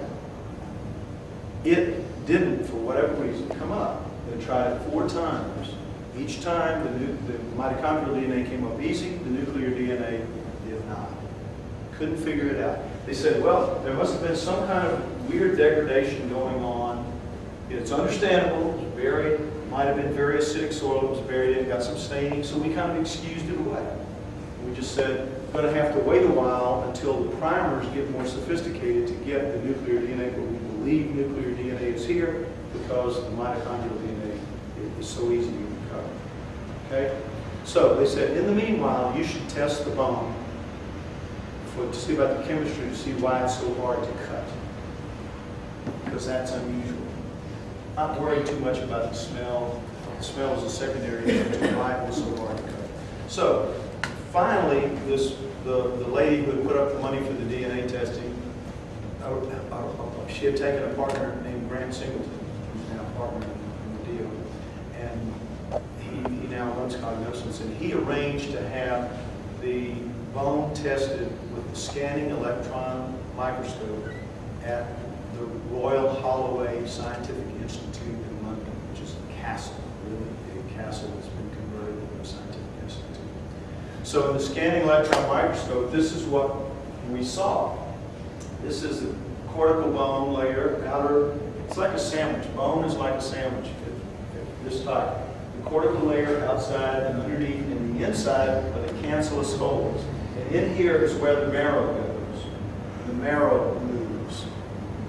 Bone doesn't have vessels and things like that. It has these holes, and the marrow just kind of oozes through the cancellous holes. With me? So when they looked at the scanning electron microscope and took the pictures and they saw this, they said, holy smokes, what is this? These things here, see these? These are not known in bone, regular bone. Never seen before. Don't know what they are. Next slide. We're going to look at a couple of them up close, but these are just samples of others that were in many of the cancellous holes of the star child. Very strange. Next slide. We're going to look at that one first. We call it the knot. Now this looks like a little thin piece here that got wrapped up somehow in this, came out here, and all this is wrapped around it. When we first saw this, we thought, well, it must be some kind of capillary of some kind. But there are no capillaries in bone. It's not the way bone is set up. What is it? Next slide. This doesn't look the same. This is more like threads or hairs. What is it? No idea. Next slide. This was a piece that was just another area of the same piece of bone, which, by the way, is as big as my thumbnail or your thumbnail. Not a big piece of bone at all. Cut out of the storage hollow right up here. Use your thumbnail. The blade was cutting fast, and as he came to the end of the cut, he let up on it a little bit. The speed is, so we got a rougher cut here. Now, we're going to focus on this area right here. Next slide. See what you get? Look at these thready-like things starting to appear. Next slide. We're getting closer. Next slide. See it? Here, up to here, to here, shredded. Now, these chips of stuff are just the bone residue thrown out by the cutting process. You saw it all in the cancerous hole. Look at this little knobby thing here. Next slide. Move up to there. Here it is up here. You see this going up, and you see it heading up. This, whatever it is a different kind of thing, and this is a piece of it. But it's shredded, folks. Understand. It resisted the Dremel blade, whatever it is, stronger than the bone.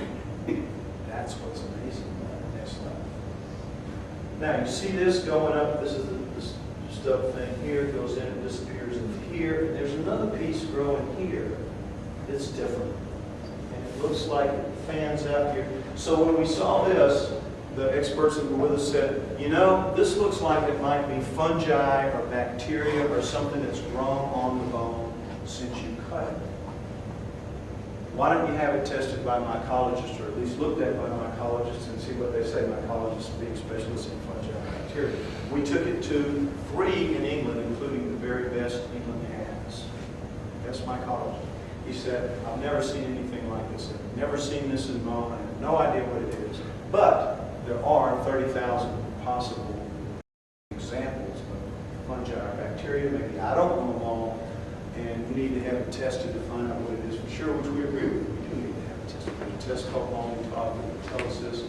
Fairly sophisticated, fairly expensive, but it can nail us down one way or the other. But he says, I don't think this is bacteria or fungi. It looks like something built into the bone. Next slide. Now, what also is weird about it is these things are high in silicon.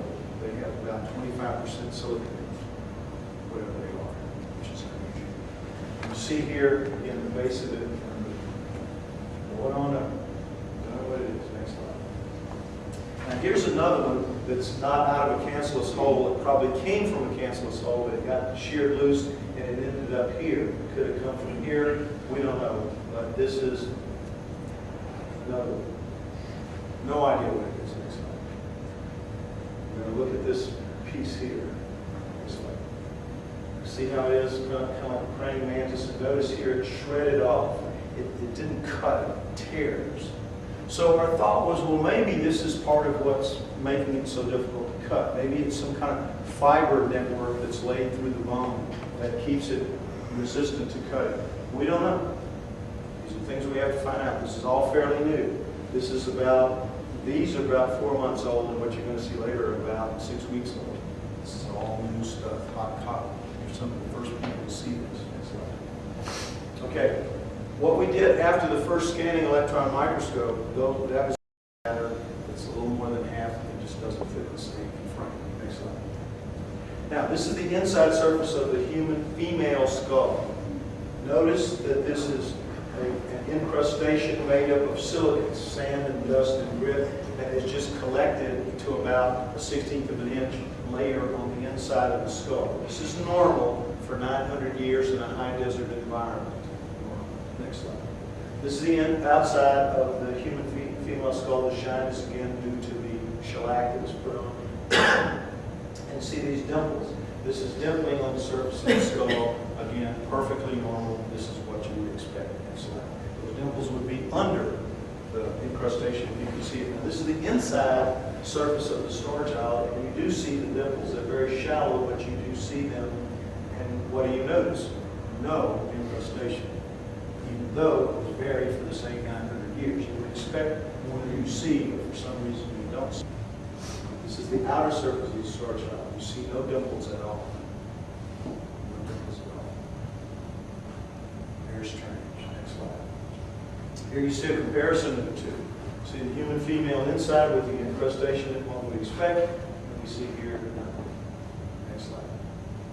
You see the outer surface of the human with the dimpling that is normal, and you see the outer surface of the star child with no dimple. Anybody can see there is a significant difference between these two. And they should be, it doesn't matter how deformed you are, if you're human, the bone ought to be human bone. You think. Whatever's left should be human. Next slide. Okay, now, what after that was done, a guy that we contacted who's a specialist in this said, we're going to now take the bone and instead of cut it, we're going to take the cut piece and we're going to snap it. We're going to break it, both the human and the star child, and get what are called fracture edges. And then we're going to take them and polish them down with lapidary tools, with jeweler tools. We're going to very slowly and very carefully take it down, flatten it out, and make sure that no crud gets in the cancellous holes, because they were looking to see what causes the toughness. And because it looked like some of the layers of the cortical bone seemed to have a chemical reading of enamel. And so the thought was, well, maybe we can find some sign in the star child bone of enamel rather than, of layering, rather than what humans have, which is sort of like poured concrete. So this is the human polished. One side, the outside, the outside of the head, there. And you see polished how clean the bone is. Do you know why? When you die, you carry within your body the bacteria that are going to consume you down to nothing over time. Mother Nature cleans her plate. If she didn't, we'd walk out of here and there'd be 1,000-foot-high piles of bones out there. Mother Nature cleans her plate. How does she do it? She puts in you when you're born the bacteria that are going to eat you up when you die. And there are bacteria in you that eat your marrow out. And that's why normal cancellous bone looks like this, like it's been licked clean, because it has. And also, normal human bone looks like alabaster. It's beautiful, isn't it? It's polished and shined up like this. Beautiful. This is how it looks. Next slide. This is just the other side. And this is the inner layer, and that is the layer of incrustation that you saw flat on a while ago. And you see a little bit of like layering here, but you see it's very irregular and it goes down kind of like in sheets, kind of like, again, poured concrete. But again, you see how clear the cancellous holes are. Next slide. And you see the star child, and you see difference. It's kind of milky. It's got thicker banding here. And that's what read out like enamel, so that could have something to do with the toughness of it. But you see the cancellous holes, that milkiness. You know what the milkiness is from? Guess what?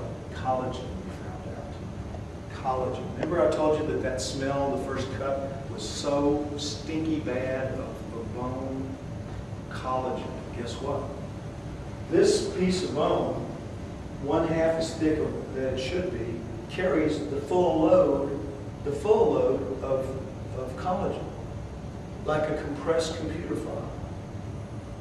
We don't know how that much collagen, or why, for that matter, that much collagen is there, but it's clear to see that it is. There's no shine, there's no alabaster look, it's a creamy milky. That's caused by the added collagen, which we don't understand. But most importantly, do you notice anything at all kind of weird about this? Look dead center. Dead center. You see this little speck here? What does that look to your eyes? You see any reddish there? Next slide. We missed it the first time through, but we didn't miss this. Look at this. How did the bacteria not eat that away? Next slide. Close up on this. This.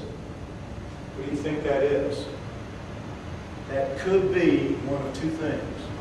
Desiccated marrow, which is the most likely thing, or some kind of inorganic mineral that got left behind somehow that the bacteria couldn't dissolve, except no such thing is known. No such thing is known to be in the bone marrow. So either way you cut it, this is extremely weird, extremely unacceptable, extremely potentially historic. Because if this is desiccated marrow, guess what? That's organic. Guess what else? The geneticists had it in hand and couldn't find nuclear DNA with human primers. And what does that tell you? It's not human DNA. That's why they were getting the mitochondrial DNA, but not getting the nuclear DNA. Because the primers were going after human nuclear DNA, and they weren't matching up. Now, if it's inorganic, which it could be, if it's inorganic, we still have to find out what it's doing there. What is it made of? What's it doing there? Folks, this is very potentially a historic thing you're looking at here. Because even if it's not alien connected, it's the weirdest human thing that anybody's ever seen, more so than the elephant man. This is a big deal, just beginning to bubble up to the surface of consciousness around the world. You're in at the cutting edge. Next slide. Here we see a backlip, and this was flipped, the bone itself was flipped. The girl who did the slide setting just made a mistake. This is the top side and side, flipped wrong. But anyhow, the point is, there you go. Look at how much there is. Next slide. Give me backlight. Next slide, close up. It's just astonishing. I mean, everybody that we've had 8 major big-time scientists in England from the Royal Holloway look at this, including the mycologists, and they all say, gee whiz, we have no idea what this is. But you have to find out next time. These are the tests that we need, just some of the tests, most of the major tests. We need a third DNA analysis, which is now underway, seeking the nuclear DNA, and we assume we're going to get enough money to pay for it. We haven't yet, but we're hoping for this. We need a detailed dental analysis of the enamel surface and the chemistry. Multi-TOF tests to, as I said earlier, test for the bacteria and the fungi. A detailed analysis of the fibers in the residue, the fibers in the red stuff. What are they? What are they made of? To know that. Microtomography, 3D data on the internal structure, what's making it so hard. Inductively coupled plasma spectrometry and laser radial spectroscopy for trace elements. Are there trace elements in here that don't belong? Are there trace elements of things we don't have normally on Earth, and things we've never heard of, or combinations that shouldn't be? Test all that. Light element stable isotope analysis, strontium lead isotope ratios. The isotope ratios analysis, what they tell you is where the thing lived, what its environment was like, what it left behind, its bone, what its environment was like. It's amazing what they can do with these things. They're very sophisticated and they're very expensive, but before they're just amazing. X-ray powered diffraction, crystal biomineral to tell us about that. More scanning electron microscope examinations on multiple fracture surfaces, to see more of the fibers, to see more of the red stuff and try to see what it is. Transmitted light microscopy for structural features, again, looking for hardness. Electron probe and or ion probe conclusions. Just stuff they want to know. I don't even understand most of it. Analyzing crustaceans inside both skulls and visit the recovery area in Mexico and take soil samples to make sure that matches up, to make sure that the soil incrustation came from where the skull supposedly came. We assume that they did, and which is what we absolutely have to prove it. A clay model reconstruction, facial features, that's something we just kind of like. We can use that, but we're going to use whatever money we get to do the testing first because that's more important. But what we have to do, what we've been told by the scientists now is that we are working on, everybody hears me without me bothering this. Okay, that we are working on something that is so important that it has to be done at a certain level of sophistication now. Next slide. And because of that, this this is what has to be done. We need between 50 and 100,000, probably more like $100,000. And Belinda, by the way, Belinda McKenzie, the lady who put this together, cognoscence and all that, she put up 50,000 pounds, which is basically $100,000. And we've gone through that now in the past 2 years, doing all the stuff that you've seen with DNA and all that. And so we need now to double that over again. So we've got to find somebody with deep pockets who's willing to, it's not a business deal. This is a scientific endeavor where we're trying to move the line of history forward. We're not in this to make anybody a bundle of money. We're in this to answer the same kind of questions as if we had found Lucy or the Lake Turkana boy or anything like that. And you can go to your college or your university or whatever and get $1 million grant or $2 million grant or whatever you need, and you can work for 2 or 3 years and find all the answers. We don't have that luxury.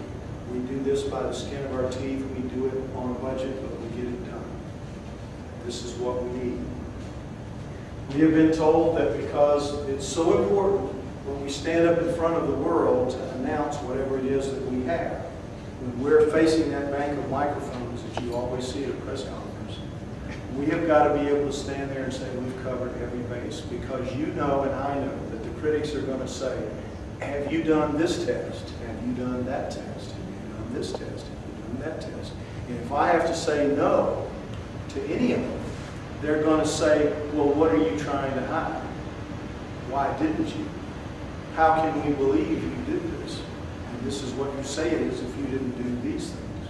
So now we're kind of boxed into where we have to do all of it to cover the bases. But if we can do that and make our case, we've got enough sample, enough bone to where anybody else out there who wants to criticize what we did can take the sample and repeat the test for themselves. That's the beauty of the star child. There's so much of it. And it takes so little to do most of this stuff. Pieces the size of your fingernails is all it takes. It's amazing. It's a wonderful thing. So, this is what I'm here for, and this is what I'm asking you for, is help to get this done.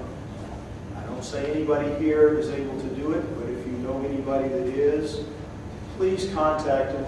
Have them go to the website, starchild-uk.com, and read through. Tell them what you've seen and what you've heard.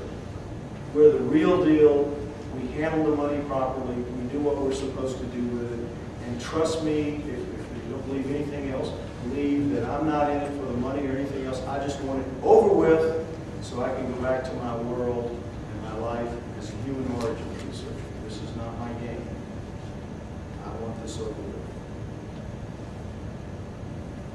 Thank you for coming. Appreciate it very much. I won't keep you any longer with this. You can clap now if you want to.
For those who have stepped forth into the enigmatic and complicated world of UFO research, they know that it is rife with division.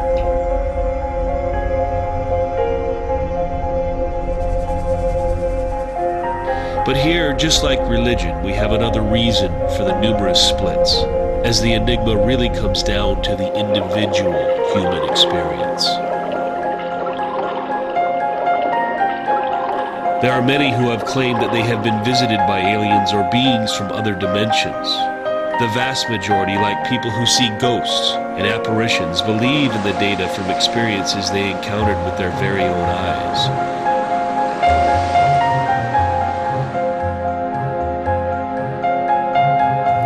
The unconscious mind remains a mystery because we are simply not conscious of it. We must imagine what it is like inside this huge domain on the other side of our daily realities. Occasionally, people recall their encounters in this strange world in dreams, and more interestingly, lucid dreams, whereby we become conscious of elements of our unconscious world and even interact with them.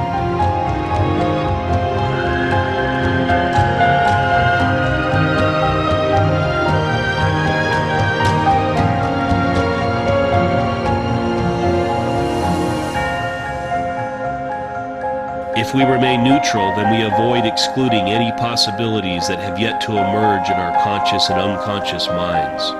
We avoid putting ourselves into any framed paradigm, as in the case of science and logic. Perhaps we need to abandon any previous notions or ideas about this phenomenon to gain headway into the unknown. What are the UFOs? Are they emanating from ourselves? Are they here only because we have the capacity to perceive them? Perhaps they are ancient archetypes that we have forgotten within the sands of time. Whatever they are very real to the experiencer. They are real to countless thousands who encounter them more and more each year as the sightings continue to multiply. What are they trying to tell us?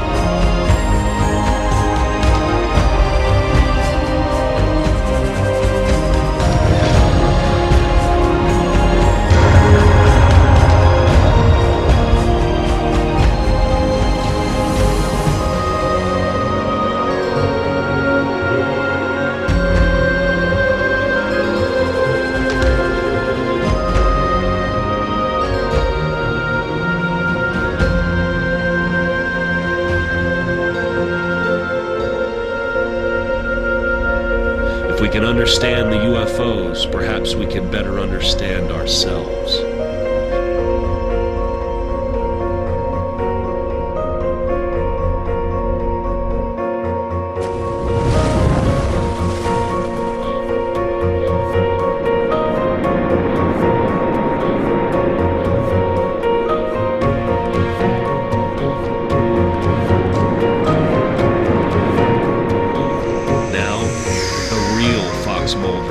Of the demands placed upon him by government.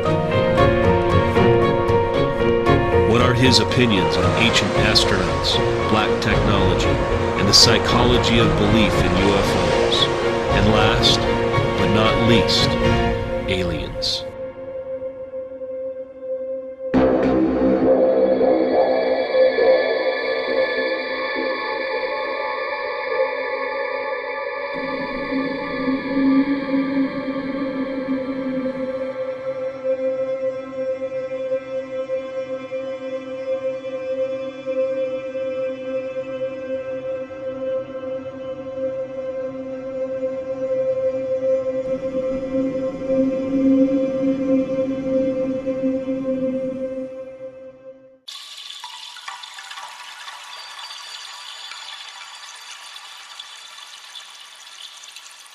Our world, all the other worlds, all the planets, all universes, parallel universes, whatever there may be, every blade of grass, every animal is interconnected in some way, shape or form. Some say the end of mankind is near. Some say that economic and financial turmoil is part of the process, along with global warming, warfare, and the spread of mass psychosis. When there's no place you feel at home, and you think you'll be better children are prescribed drugs to keep them calm. The climate is changing all around us, while celebrities become our gods and materialism the new mantra. We live in an era where we're obsessed by celebrity. We live in an era where everyone wants a route out of their ordinary lives, and people want a quick fix these days. I mean, the idea of learning a trade from your father or doing a 5-year apprenticeship's gone out of the window. People now want to go on Big Brother and become a celebrity overnight. People want to be a wag. Is there a reason behind this modern day madness? Are our material lives making us truly content? If I want to know what the truth is, I have to live truthfully. And as long as I live as truthful to myself and to others, then I'm like in the vibration of truth. Therefore, it will resonate with me or not. But there is a ratio to it all, a rhyme and reason behind everything that we do and everything that affects us. This really happened by accident. This whole universe and us living on this planet in this fragile atmosphere, in this one place in the universe. It is beyond thought, it is beyond words, but there is a purpose to it.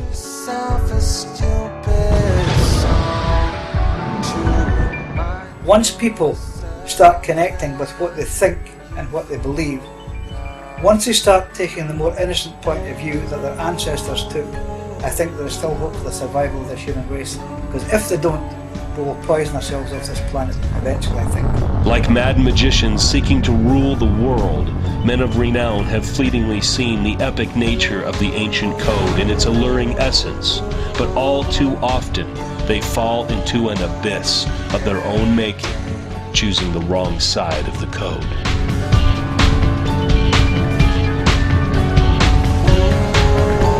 But today we too have missed the point in our everyday complacency. We choose to exist in a waking sleep. We spend time naming things and separating them, classifying endless parts and pieces without remembering the whole, the one from which all things come. It needs no hatred nor warfare. It needs no drugs. It simply is.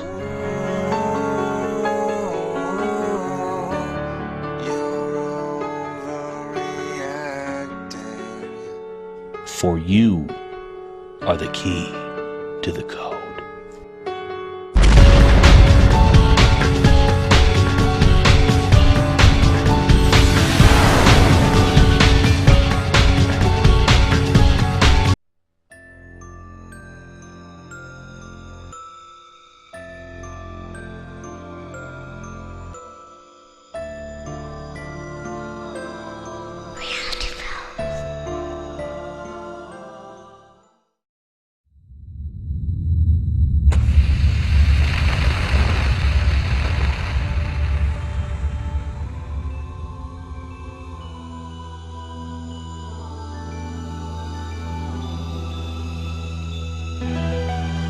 On a dark winter's night in January 1983, the sleepy Welsh village of Clonillar near Aberystwyth was buzzed by a strange flying craft of some kind, which hit trees, scattered shiny metal debris over 4 fields, and flew off apparently unaffected.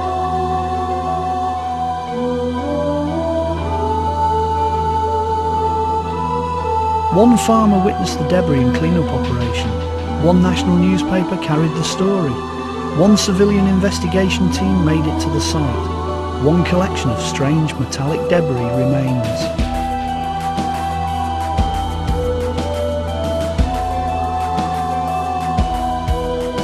Witness for the first time ever in graphic detail, genuine pieces of a crashed UFO.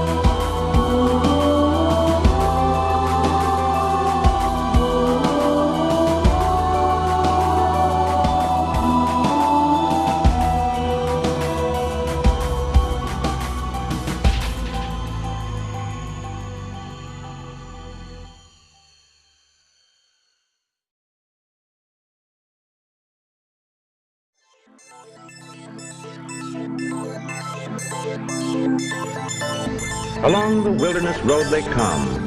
Behind them, the struggles of the Revolutionary War.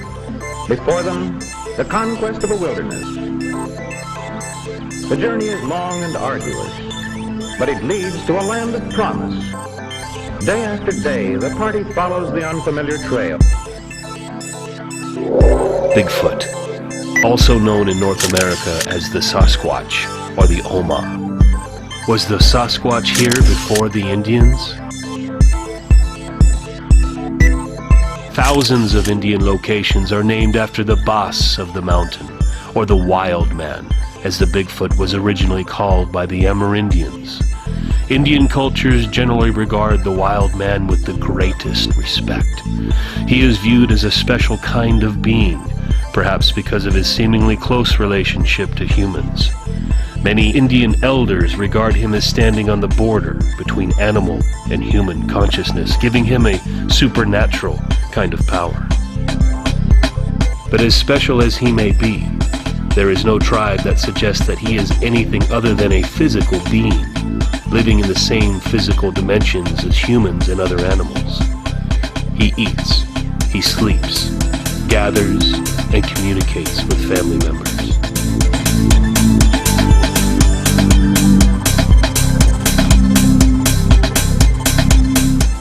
It seems that the wild man may indeed be of a varied and widespread clan, encompassing every continent of the world. They all have one very distinct trait in common: an exceptionally big human-like foot.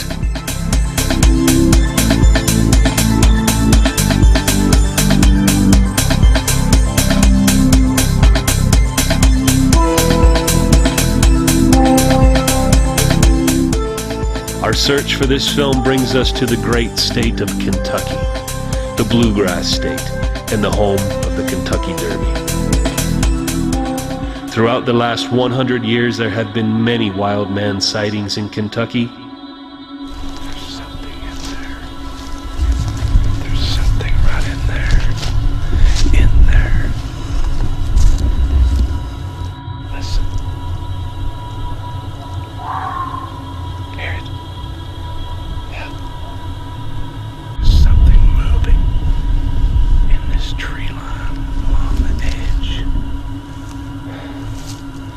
It looks like they're hearing it over there. They're down. Brighter, Philip? It's Yes. a light from the road, the blue light. It's getting brighter and brighter and brighter.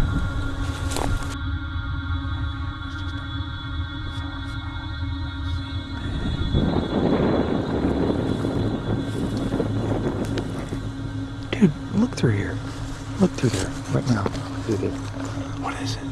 You can't see it, but the camera picks it up. Holy shit. Let me see. Look at that. Look at that. What is that? I don't know. Oh, Here, back up so you Look at can see it. whoa. I'm gonna walk over there. Can you zoom in on it? Let's go up there. Come on. Hold on. It's something. It is something low spread. We can't see it, but the camera can see it. Let's move in. Come on. Hold on. Don't take your camera off of it. I'm not.